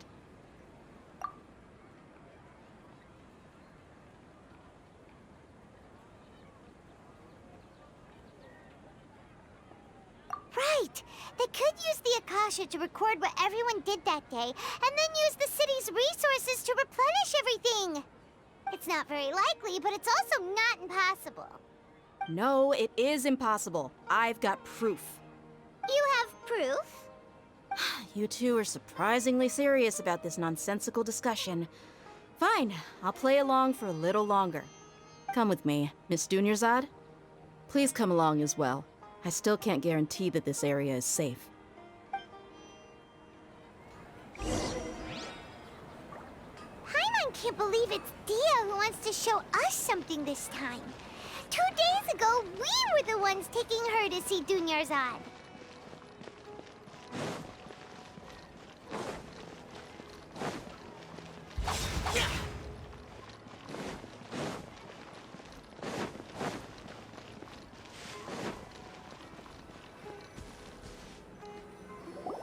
This is it. Huh? This is a wooden training dummy. What about it? See those marks on the dummy? Those are the result of several days' worth of practice. Let's say the sages didn't replace it every day. Shouldn't it be hacked to pieces by now? That's true, but what if they did? Then the sages would have had to reproduce every mark I left during previous training sessions. I'm a professional fighter. My martial school has always emphasized the importance of refined control. The force, angle, and entry point of each strike is calculated and deliberate. That's why I remember every mark on the dummy, as well as my state of mind as I made each strike. It's just as they say, each swordsman has their own unique style, and even the same swordsman can't make the same cut twice. It would be impossible to copy these marks. Is it really impossible? What if they used some fancy machine to carve every single mark? People often say that a camera's photo can never replace an artist's painting because the former has no spirit to it. The same thing applies here. At a mere glance, I can differentiate carved marks from the results of combat training. Whew, I hope that cleared things up for you. Hey, is this that new brain exercise game that's been super popular with the scholars lately? It's surprisingly fun. Anyway, it's getting late. I should escort Miss Dunyarzad to Nilou's stage. See you later. Well, back to square one. Is our memory deletion theory also wrong? But at least we've reached some other conclusions in the meantime. Yep, that's true. So, can we think of any new ideas right now? Strange? Paimon feels like everything's been strange lately. Huh? Leaving the city? You're right! It's really strange how we never thought of such a simple solution! Many things should become clear if we can confirm the flow of time outside of the city. Paimon can't believe it! Did we miss this because we're tunnel visioning too hard on our other theories? Or because we're just too tired? How about we go back and ask Nahida? Maybe we've forgotten something about leaving the city.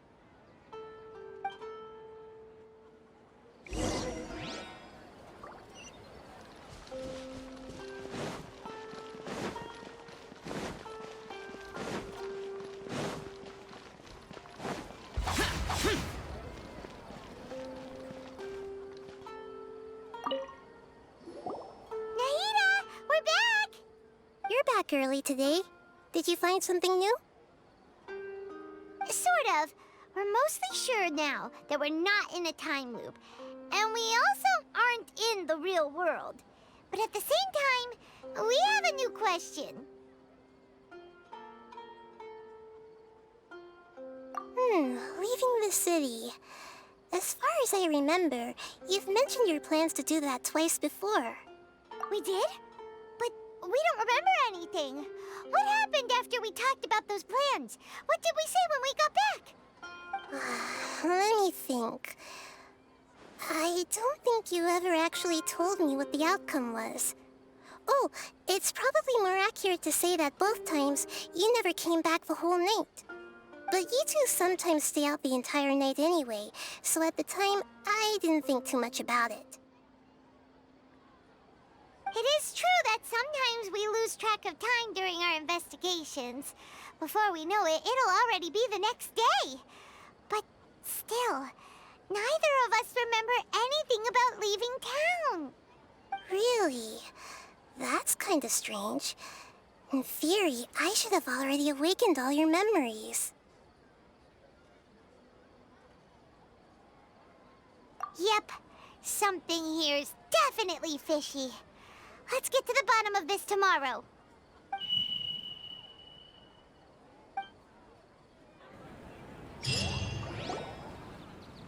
Our memories are back!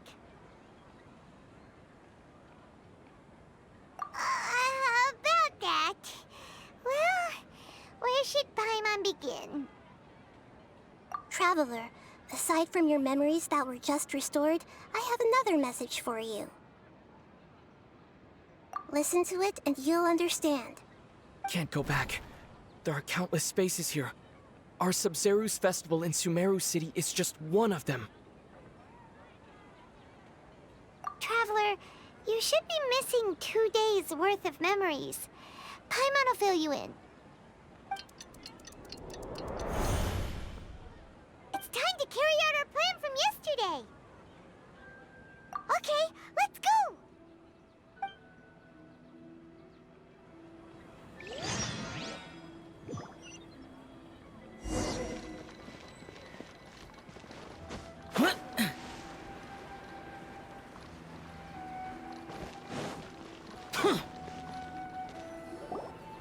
Why can't we leave the city? What is the academia up to now? Don't ask me. It's not like I can tell you anything. This is a direct order from the Grand Sage. Just wait until tomorrow. I have a real emergency. My goods have already arrived at Port Ormos. If I don't hurry, they'll be stolen. That's your problem. Make sure you make a request in advance next time. But it's not like you can just predict business matters in advance. It looks like the Academia already announced a lockdown for Sumeru City today. How completely unsurprising. Let's go and question them. Hello, sir. Why can't we leave the city today? Here we go again. Don't ask me. I don't know either. We just received an order that no one is allowed to enter or exit Sumeru today. They didn't tell us anything else. Angering me won't get you anywhere. If I had that kind of insider info, I would have left this stupid post long ago. It looks like he really doesn't know. If we can't get anything out of him, let's take matters into our own hands. Why don't we climb over the walls? Those guards can't be everywhere at once. This is a good spot, and the guard hasn't noticed us at all. Let's hurry! Huh? Why? Are you going to leave Paimon behind?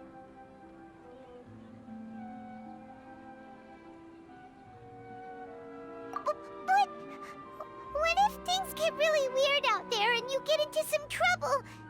Then Paimon won't be able to help you. Oh, Paimon knows that Paimon can't do much, but we've always been together, haven't we?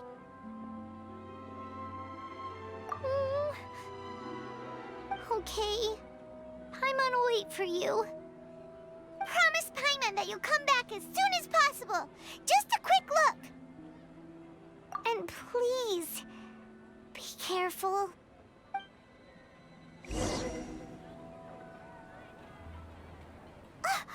Memories!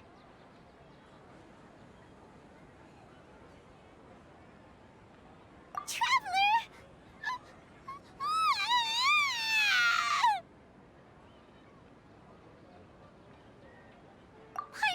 Paimon would never see you again! You just disappeared! Paimon waited for you for hours and hours at the city wall and you never came back! You promised Paimon that you were only taking a quick look! Paimon, calm down. He's here now. I don't think he understood what you were saying. Paimon doesn't care! Paimon wanted to go look for you, but you also said that Paimon should stay! Paimon was so worried and so scared the entire day!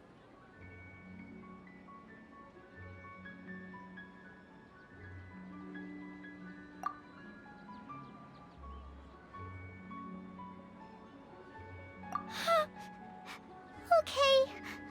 Paimon will forgive you. The most important thing is that you didn't actually disappear. Oh, Paimon was so scared that you had gone into another world. Okay, Paimon, can you tell us your perspective of what really happened yesterday? I see. Using two people's different perspectives. After that, you left the city.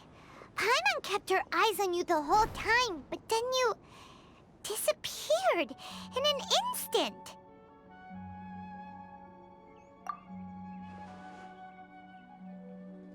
No way! Paimon was watching you with the fullest attention. What's your perspective, Traveler? You sure you don't have any memory of this?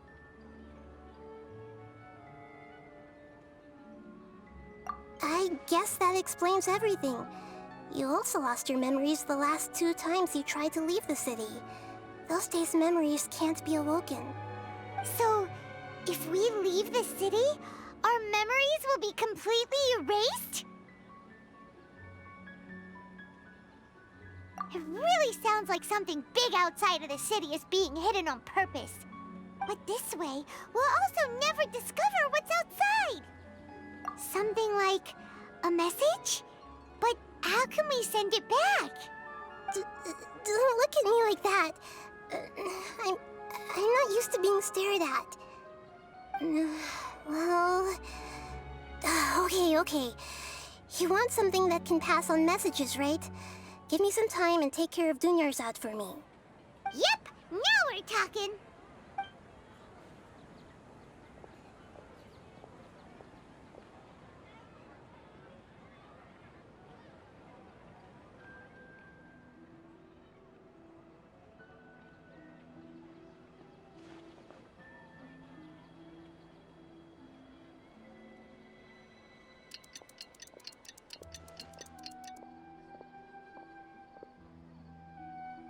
I'm done. Here you go. What? Isn't this just an Akasha terminal? I made some little changes. Akasha terminals are already capable of sending messages. I just tweaked it so that it could connect to any node. To make something like this? Nahida, you really know the Akasha like the back of your hand. Anyway, we can use this now to record a message, right? Yep. I'll help you save the messages. It should be pretty easy to use. I just can't guarantee the user's status and signal coverage when they're outside the city. We'll never know until we try. At least we're taking the initiative now. Let's go then. Let's expose those sages. All right. Paimon isn't as worried about being separated since it happened once yesterday. But Paimon still isn't happy about it. Okay, see you tomorrow, Traveler. That covers everything that's happened so far. Yes, Although the signal was choppy and had some interference, we still managed to receive 2 messages from you when you were outside. Okay, now that you understand what's going on, let's hear the messages together.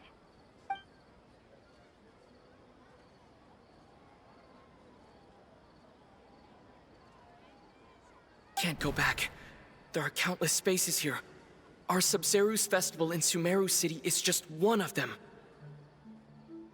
I've entered another space. Before me are flowing sandstone and howling fish. Impossible and surreal sights. All these spaces are empty except for the occasional ones that contain mute puppets rather than people. I can't sense any human presence.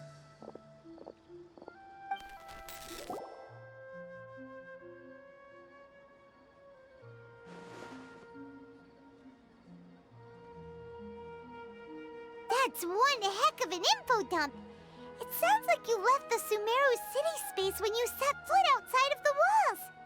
But everything looked completely normal when Paimon was looking out from the inside. That's unbelievable. And if we take your word for it, the other spaces all had very weird contents. There's another part here. We only received it last night. These spaces have been disappearing one after the other, absorbed by something like a sun in the sky. And now, even the final space has also disappeared. Behind me, a lot of spaces just appeared again from thin air. I get it now! Those spaces are actually...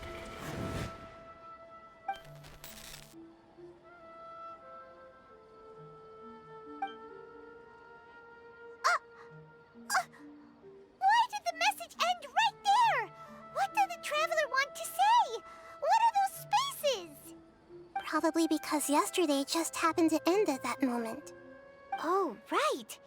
Paimon did hear a beep from the Akasha. Did it come from here or from the message? The message. It should have come from the Traveler's Akasha terminal. After the beep, Traveler said even the final space has also disappeared. Traveler, what do you think that final space could have been?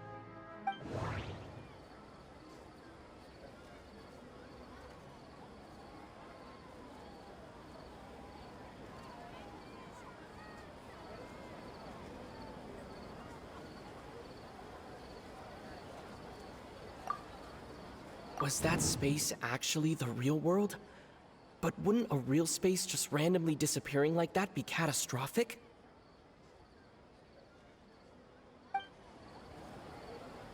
That doesn't sound right. I need to carefully think things through.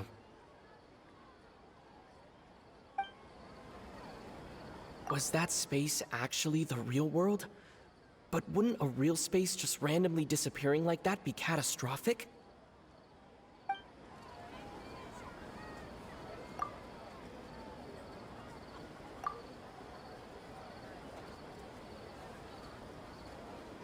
All the bizarre spaces I saw outside the city had one thing in common: a lack of human presence. That doesn't sound right. I need to carefully think things through. My impression is that each day in this samsara only ends at the sound of that beep from the Akasha. Oh, so that's what it is! After the sound of the beep, the final space, the Sabzeruz Festival, also disappears, and we're taken to the next day. Later on, Traveler also mentioned a bunch of new spaces materializing behind them. Do lots of new spaces appear every day? Paimon's head is spinning. Just what are these spaces anyhow? Well, consider this. For all the horrors of the Archon War, at its heart, it was just a game where a bunch of gods fought over 7 seats. So no matter how strange or spooky things may look on the surface, maybe all they point to in the end is a small and simple secret. Wow, the Archon War, huh? That's an analogy and a half.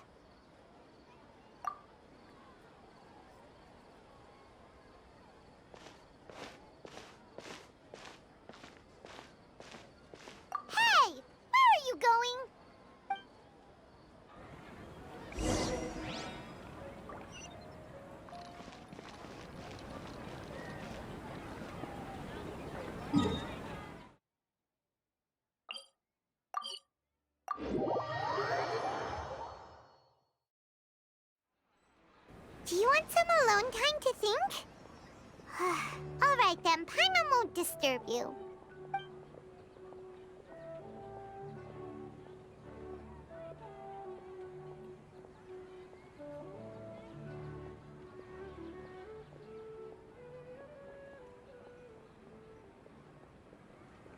The dance of Sabzeruz is about to begin.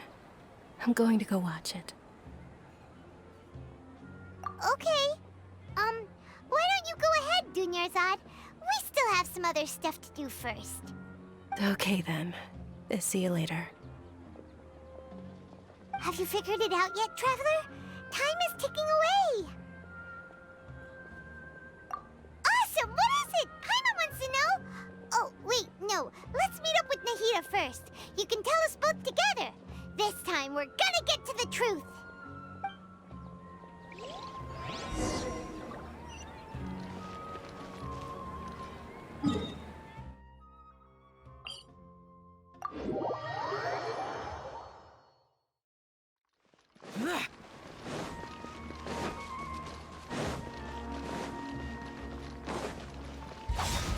Boring! Huh.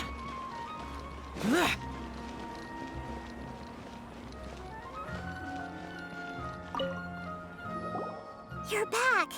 I've been waiting forever for you two. Judging by the looks on your faces, are you ready to take your Sabzeruz exam and graduate from the festival?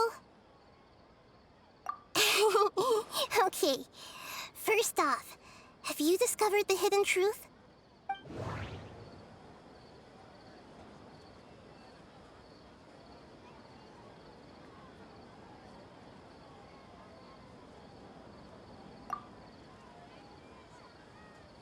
We've already experienced the Sabzeruz Festival many times, and the day of the festival seems to be in a perpetual samsara. The moon, illusions, and lies. What do they all mean?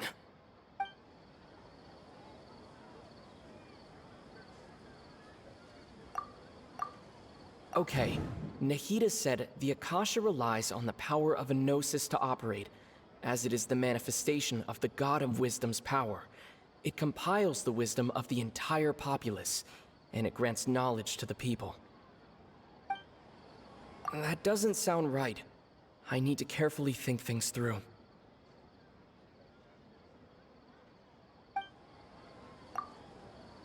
All the bizarre spaces I saw outside the city had one thing in common: a lack of human presence. People in Sumeru don't dream. What a strange phenomenon.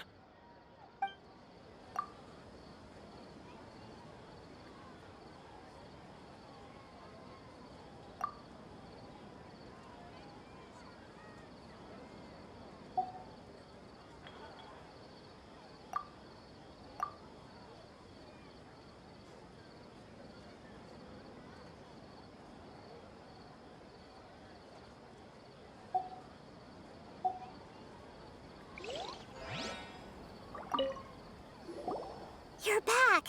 I've been waiting forever for you two. Judging by the looks on your faces, are you ready to take your Sabzeruz exam and graduate from the festival? Okay. First off, have you discovered the hidden truth?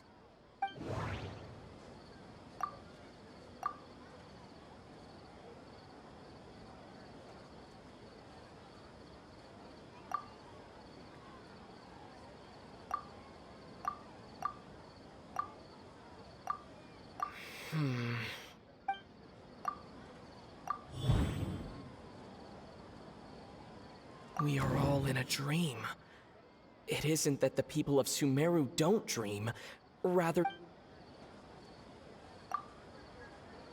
People in Sumeru think they don't dream, but the truth is the Akasha steals their dreams without them knowing it. And those spaces with no human presence are stolen dreams without their host. That would explain why they sounded so weird when he was trying to describe them. Huh. So people in Sumeru do dream after all. In fact, we're all in one big dream together right now.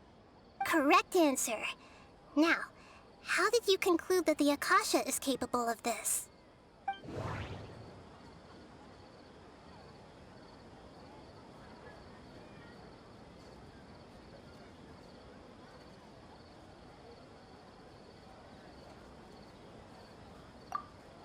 It is the manifestation of the God of Wisdom's power.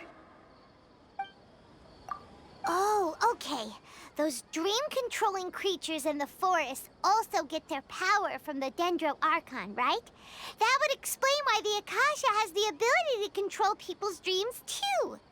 But is stealing everyone's dreams really how the Akasha compiles their wisdom? Isn't there anything more to it than that? Dreams are fantastical, complex, and full of imagination. People's brains are the most active when they're dreaming. In other words, dreams are rich bundles of human wisdom. So, in other words, the complete opposite of how Hypatia understood it. Paimon remembers her saying that the sages think dreams are foolish delusions, and the fact that no one dreams is a blessing from Greater Lord Rukkhadevata. So it was all a dirty trick? The real story is that the sages from the academia are using the Akasha to steal people's dreams for their own use, huh? Oh? By the sounds of it, you understand the current situation pretty well. So then, what about the samsara?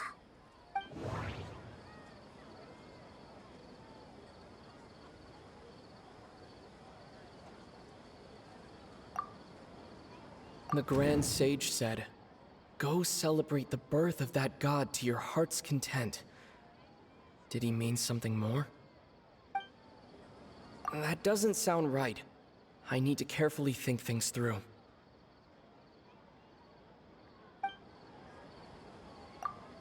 Those spaces kept disappearing before my eyes.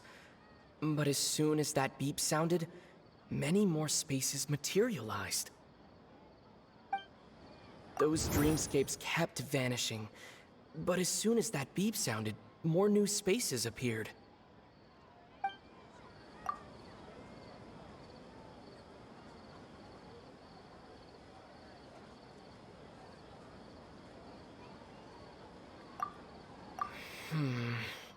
I can't seem to cohesively piece everything together.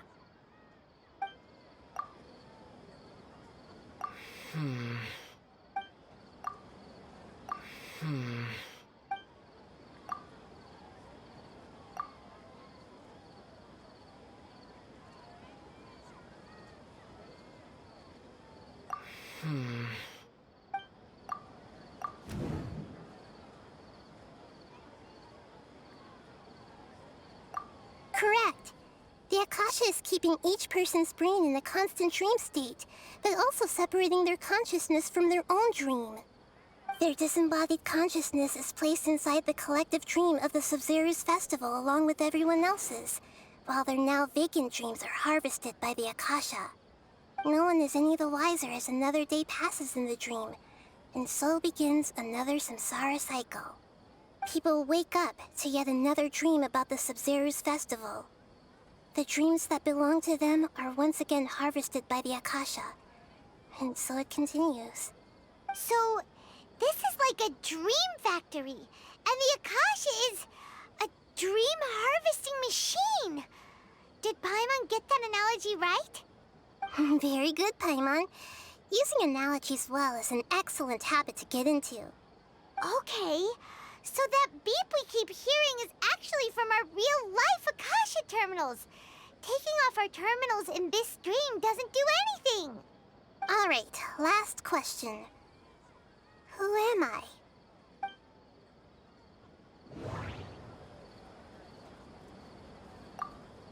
They say that alchemical divination is the Dendro Archon's divine revelation.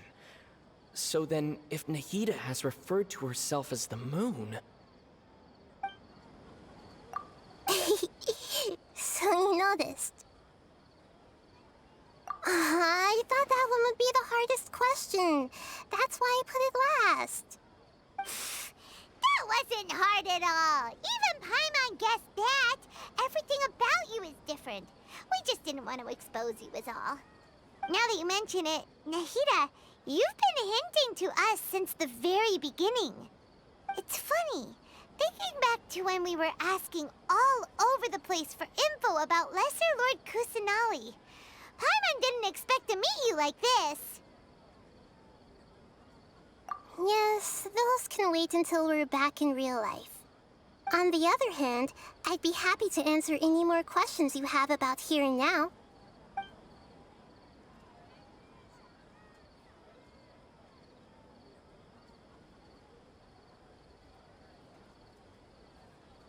Can humans really keep dreaming forever like this?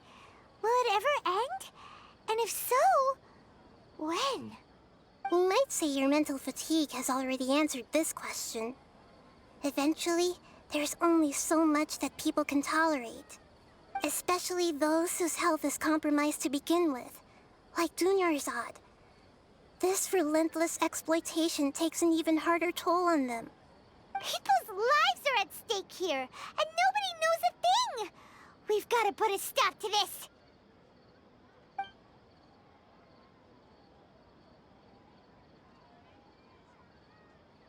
Deceiving the people of Sumeru with no regard for their safety. No matter what they're trying to do, this is unforgivable. After we end the Sabzeruz Festival Samsara, we have to look into them. How can the sages of the Academia do this behind their Archon's back? This is ridiculous! In the end, I'm just the moon. The real sun is long gone. A sun and a moon? Nahida's talking in riddles again.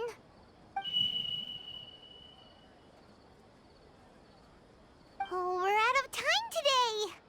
I'll tell you how to break free of the samsara tomorrow. See you then. Good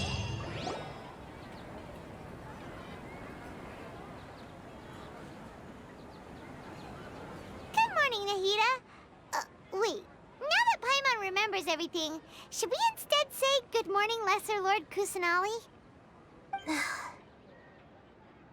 Hey, what's wrong, Nahida? You don't look too good. I'm afraid that what you're thinking right now is correct. Did dunyarzad already disappear? No way. Are we too late? The real dunyarzad's consciousness has indeed disappeared. It can no longer endure the constant dream harvesting.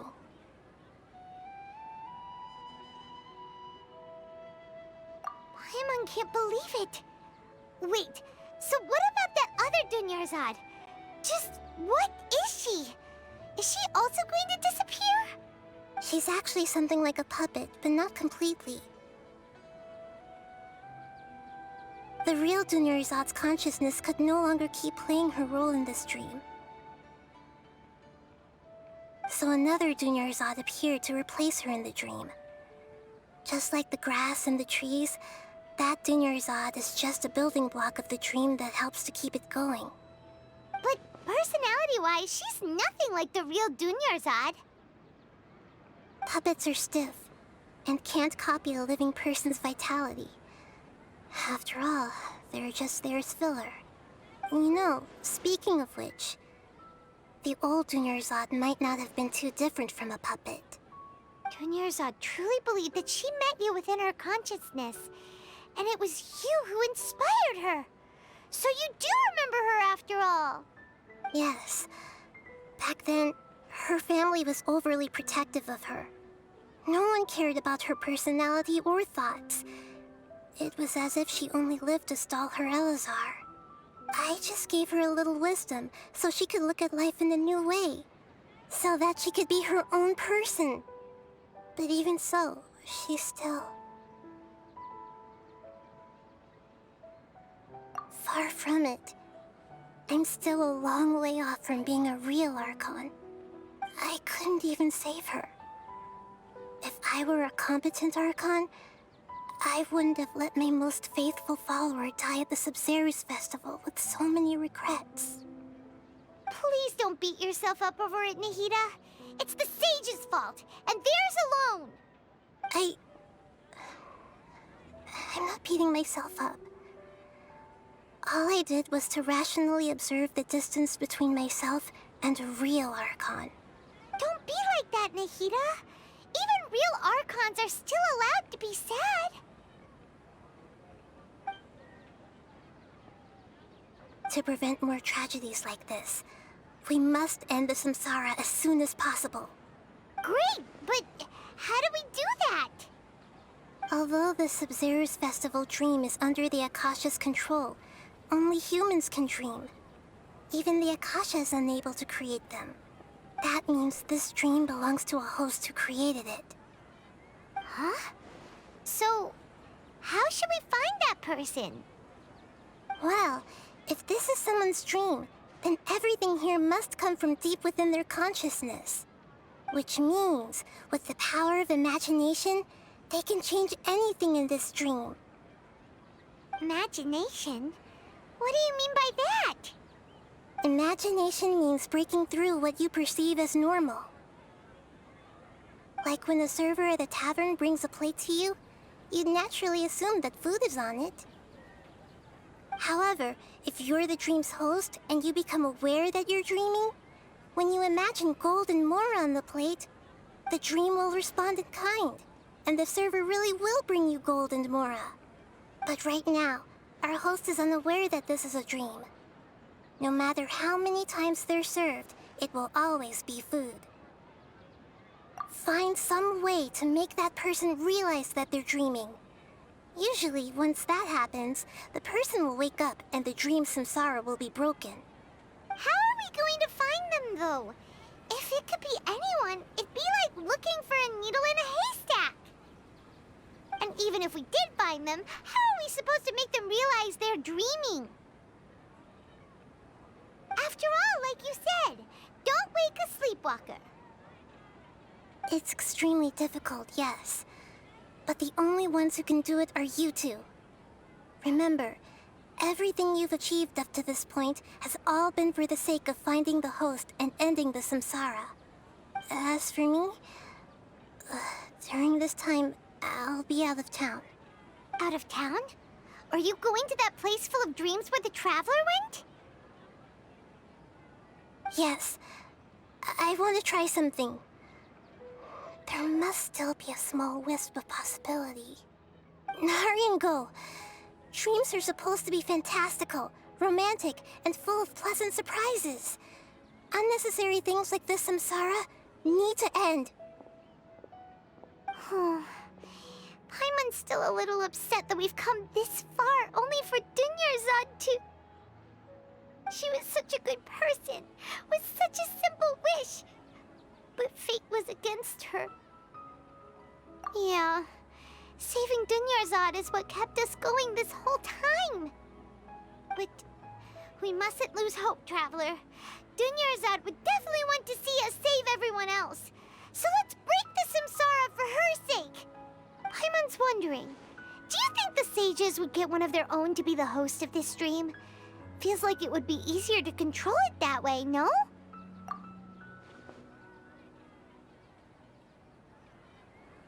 Huh. That's true. Plus, the sages probably weren't counting on there being other factors beyond their control, like Nahida and us. So, who do you think the host of the dream is?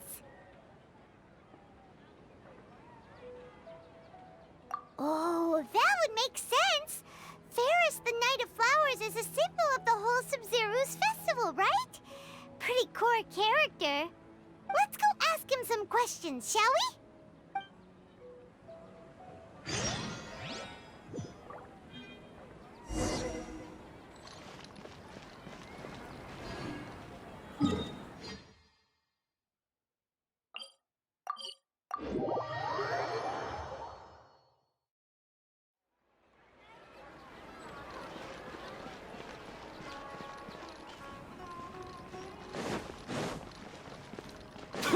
Useless.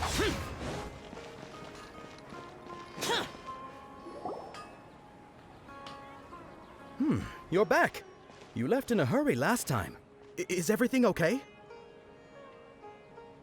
Everything's fine. Just, it's a little hard to explain.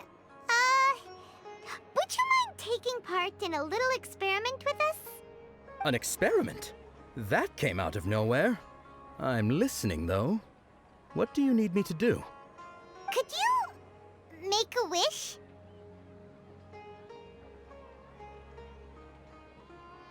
You want me to make a wish? Is that a new Sabzeruz Festival tradition or something? Less questions, more wishing! Okay. My wish. Okay. I'm a little nervous saying this out loud, but I want Miss Dunyarzad to be happy. Oh. I noticed earlier that she looked a bit down, and she wasn't really talking to anyone. She just doesn't seem like herself. She's always so gentle and kind, and all the kids love her. I've also wondered if the reason she asked me to be Fairest Knight of Flowers is because I'm special to her, or something. So, you have a crush on Dunyarzad? Oh, is it that obvious? After what I just said, I guess it is. When she placed the hat of the Knight of Flowers onto my head, she said to me, "I want everyone to have a happy Sabzeruz Festival."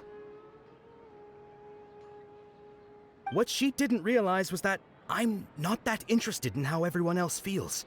In that moment, I just wanted to be her Knight of Flowers for the rest of my life. 50 years, 100 years, I'll serve her till the end of time.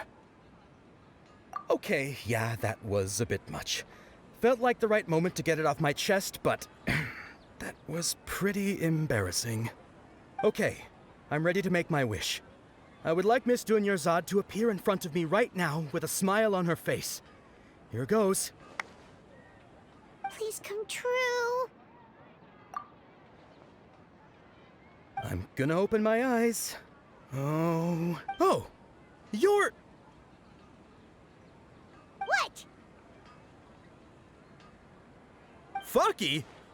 Sorry, but only one portion of Yalda candies per person. Back home you go. Nice try, you two.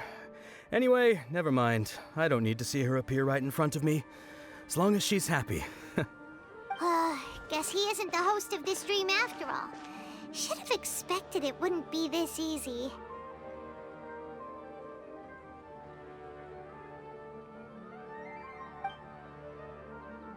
It seems like everyone who knows Dunyarzad loves her, but none of them has any idea that she...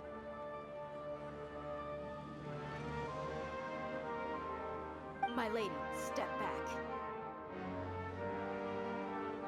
That sounds like Dia! Oh, right. This is when Dunyarzad bumps into the kidnappers. Huh? But Dia can handle them. Hey, Traveler!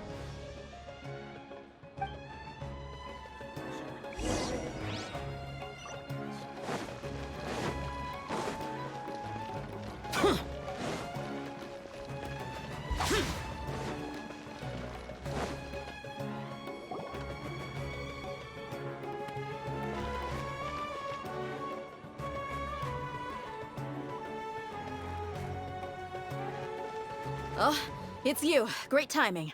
Please take... Hey, this is my job. The homie Yannis pay me, not you. You... fine, alright. Knock yourself out. Why are you so worked up anyway? It's not like I don't trust your fighting skills. Anyway, watch yourself.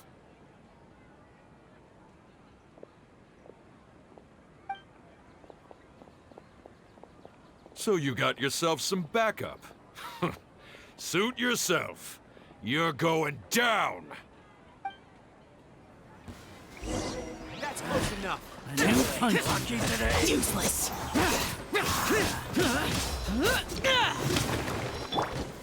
Stabilize. Need.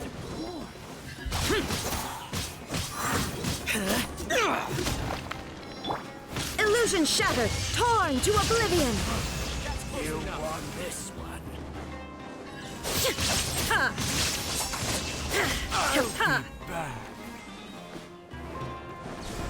Shine down. Useless. Traveler, were you just taking your anger out on those guys? You and Nahida both. Dunyarzad wouldn't want to see you two like this. Oh, and speaking of her, Paimon just remembered something. Remember how during the first Sabzeruz Festival, before the Samsara started, we came here with Dunyarzad because she wanted to pick something up? She said it was because she had forgotten something. Okay, so Paimon's memory is working so far. Anyway, Paimon also remembers that she is staying somewhere around here. She pointed it out to us the night before the Sabzeruz Festival. Yeah, even if it's only a tiny clue, it'll probably still help us more than this needle in a haystack search.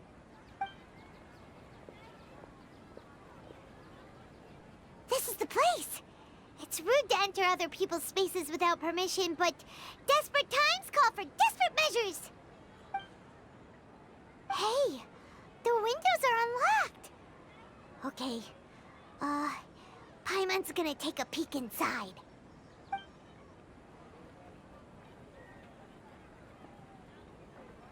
This was only a temporary residence, so there was pretty much nothing inside except this book on the table. Should we open it?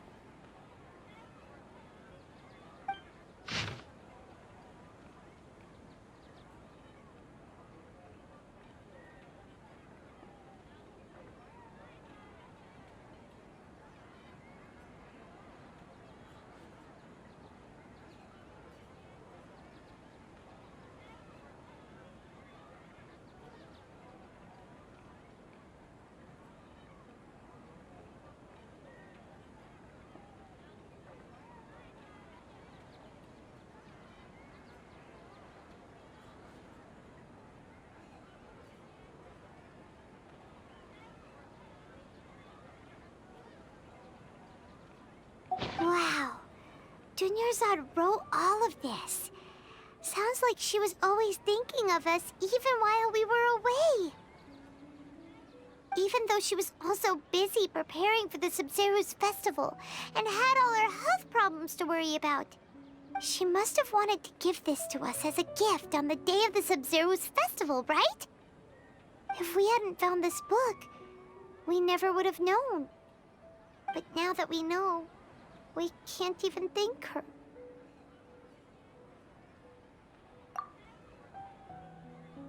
Hey! Where are you off to now?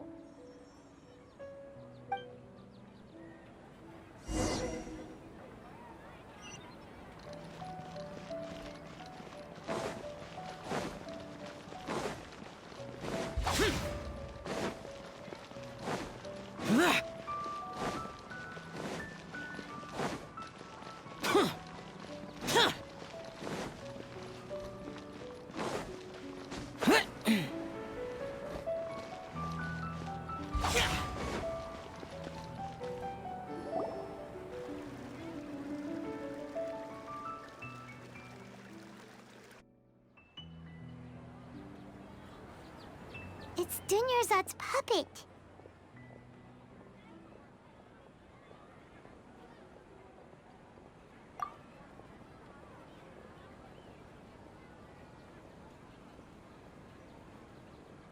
Traveler? You must be exhausted. Come to think of it, we've been stuck in this place for a really long time. Heck, even the last time we were chatting happily with Dunyarzad feels like an eternity ago.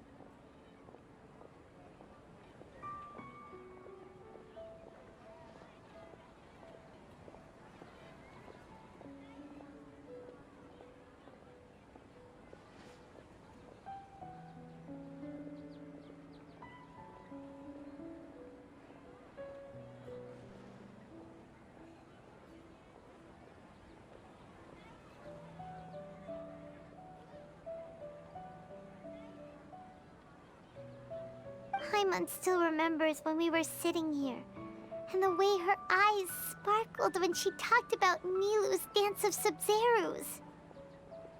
There will always be frustrations in life, but I know that the point of living is not to leave behind any regrets.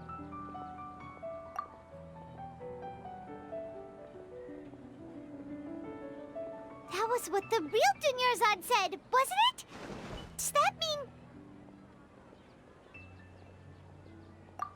Yes, Traveler. What is it? Oh, so she's still just a puppet. But just now, how come... What? Where are we going this time?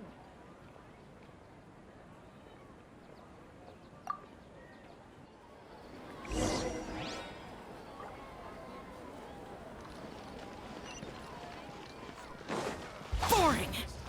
Yeah. Huh. Huh. Huh. Rah. Huh.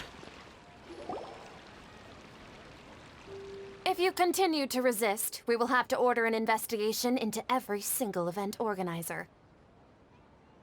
The Grand Sage has already granted you much leniency. I advise that you exercise tact. How did things turn out like this?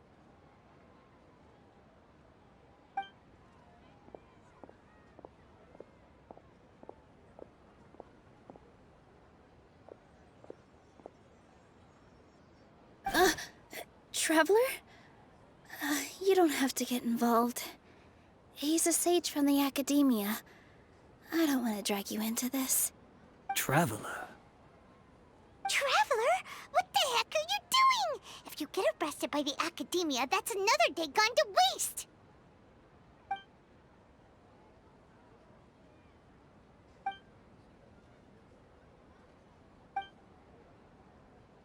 Wait, they're not reacting. Have they been scared stiff? Oh, of course! If this is the sage's plan, they wouldn't put themselves through this. So they're just substitutes. What is this? What happened to the Grand Sage and his entourage?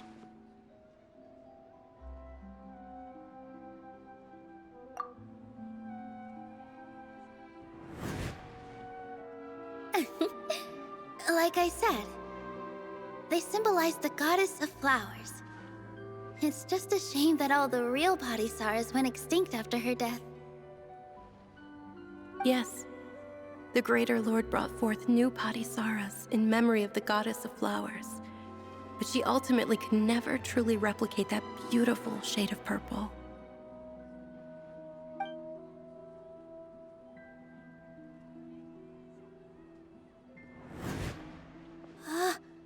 That beautiful shade of purple. Aren't these flowers real Padisarahs? Just like the ones from the legend? I didn't even notice. Dunyarzad, did you find these? But didn't you just say all the real flowers went extinct after the goddess of flowers passed away? So, how? Yeah. What's going on here? Huh? You guys are acting weird. But okay, I'll try.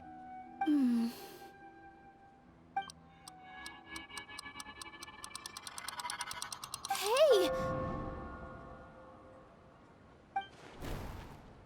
They disappeared! So Nilou's the host. What a surprise! Purple Padisarahs don't exist in the real world anymore. But in Nilou's subconscious, they can appear as decorations on the stage. It's just like the example nahida told us. People assume there will be food on a plate, and Nilou assumed there would be real Padisarahs in the flower pots. So when you saw the flowers, you instantly knew it was Nilou? But if we want to end the samsara, we need the host to become aware that they're dreaming. How should we make Nilou realize that? Am I dreaming? Huh? So I'm right.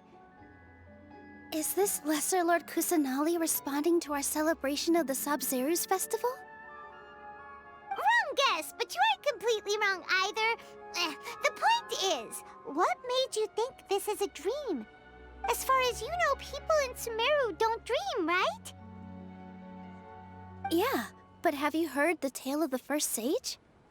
To prevent a calamity, he went on a journey to find the Archon. Ooh, sounds familiar. Dunyarzad told us a story like that when we first arrived in Sumeru City. So it was about the first sage, huh?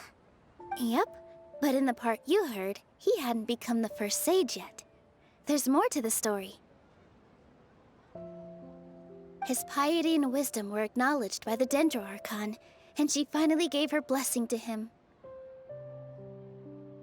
All kinds of spectacular scenes appeared in front of the first sage, as if all the knowledge in the world was being painted onto a canvas right before him. He was captivated. After who knows how long, he mastered all the knowledge he could comprehend. Afterward, he said to the Archon, "I miss my parents, my wife, and my children. I've been away from home for far too long. They must be worried." The Archon smiled.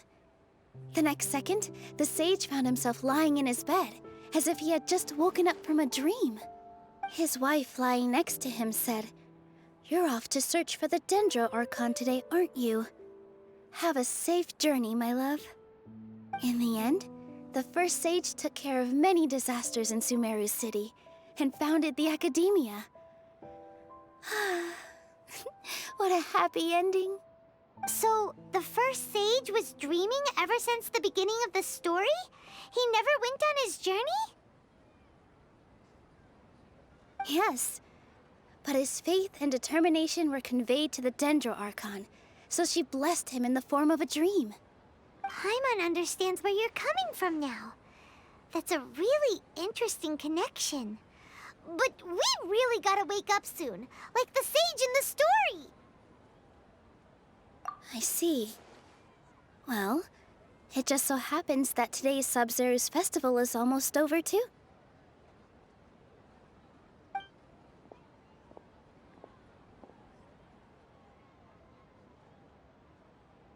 Since we're in a dream, let's make this final dance of Sabzeruz as beautiful as we can.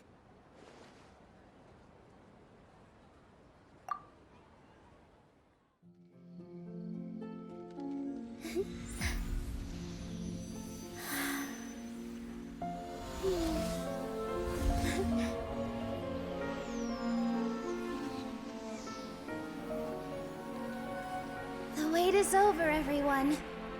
I dedicate this to our god, the dance of Sabzeruz.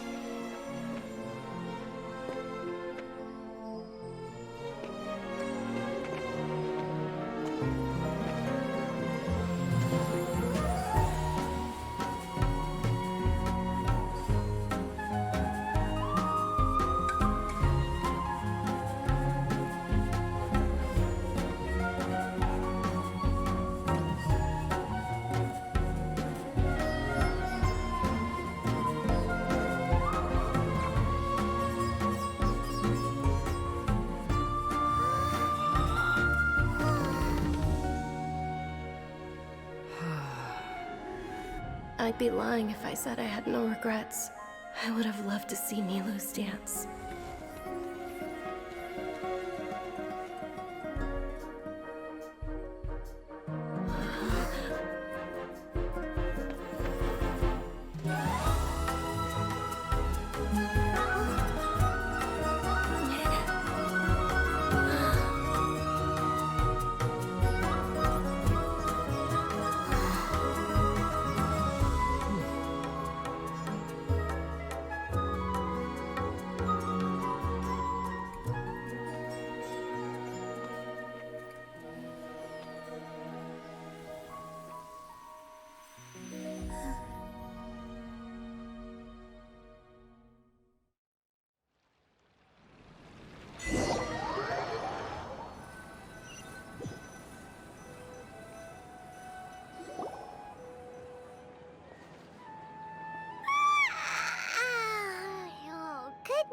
Traveler. Oh, Paimon feels like she's been asleep for the longest time. Paimon's head feels super heavy. Did we oversleep? Do you even remember going to sleep last night? Paimon thinks it was after the Sabzeruz Festival. The Sabzeruz Festival! Have we finally escaped from the Sabzeruz Samsara? Quick! Take off your Akasha terminal!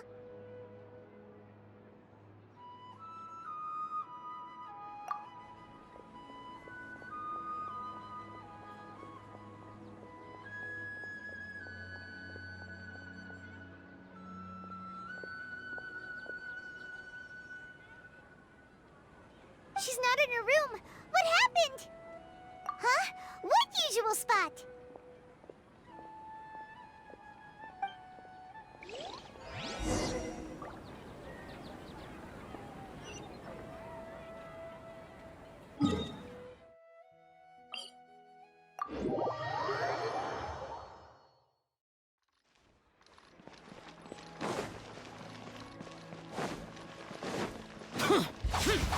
Boring!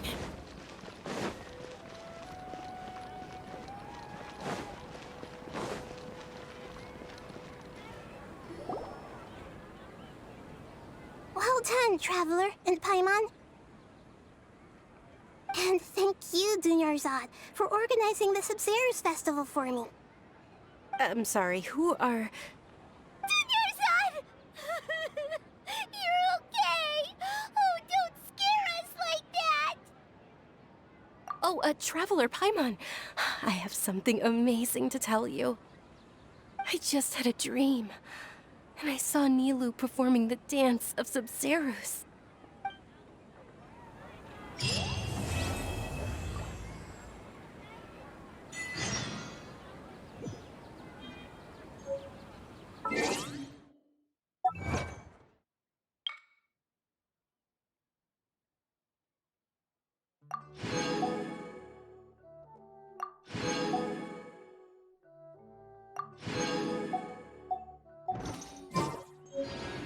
The damned will sooner die. You're actually Nahida, aren't you?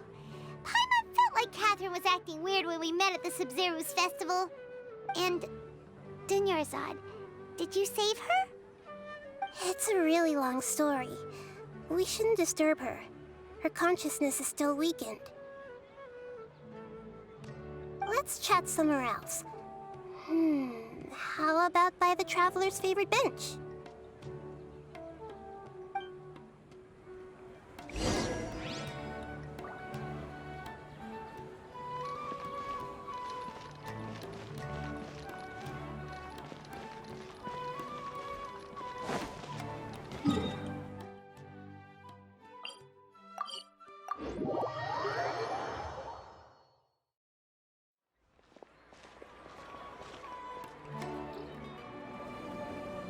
Let's talk about Dunyarzad first.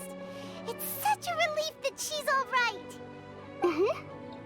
After we parted on the last day of the Sabzeruz Festival, I left the city and saw what the Traveler had described.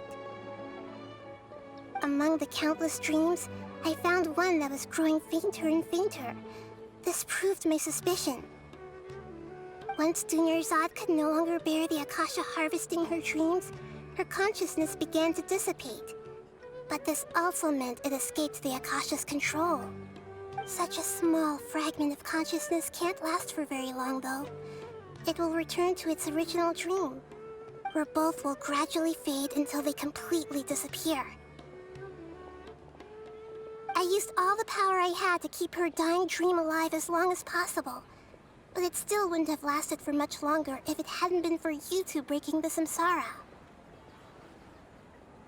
So it looks like we did manage to save Dunyarzad in the end. And not a moment too soon. Huh? Why are you two smiling so happily? I thought you'd be so moved that you'd start crying.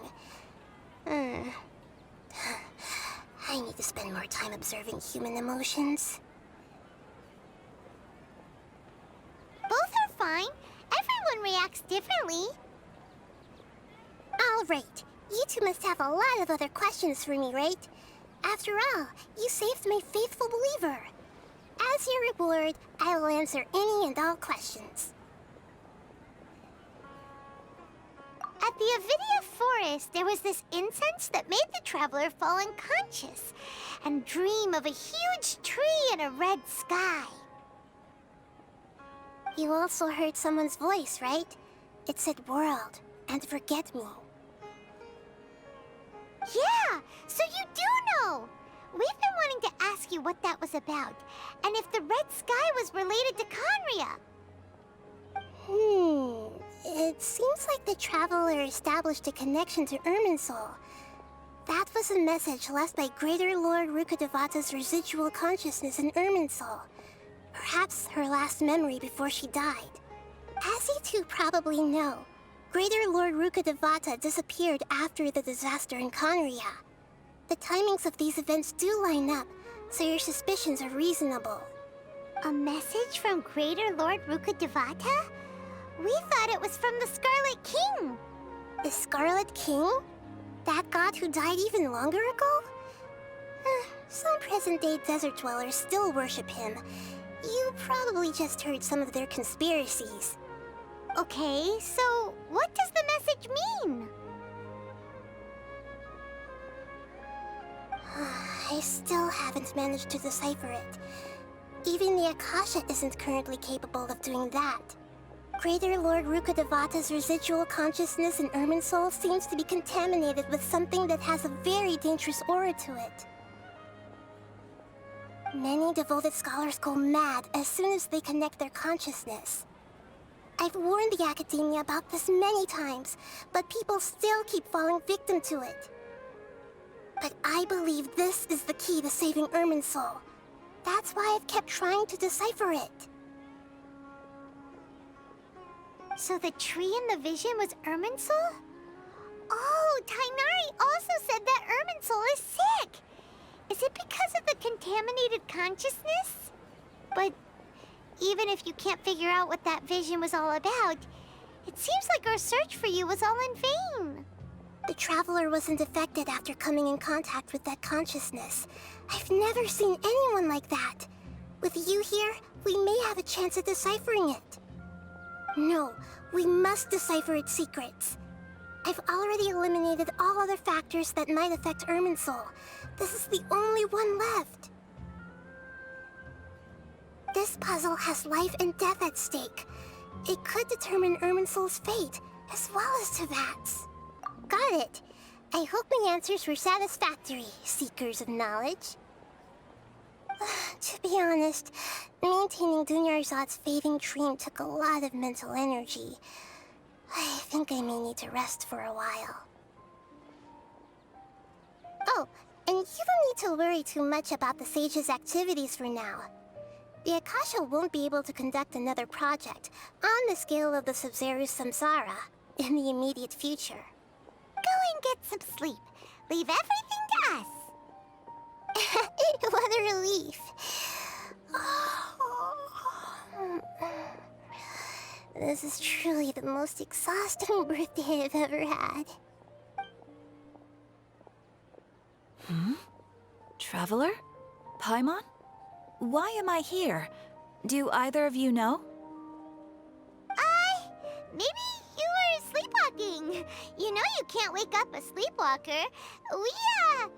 We happened to walk by, so we thought we'd wait for you to wake up.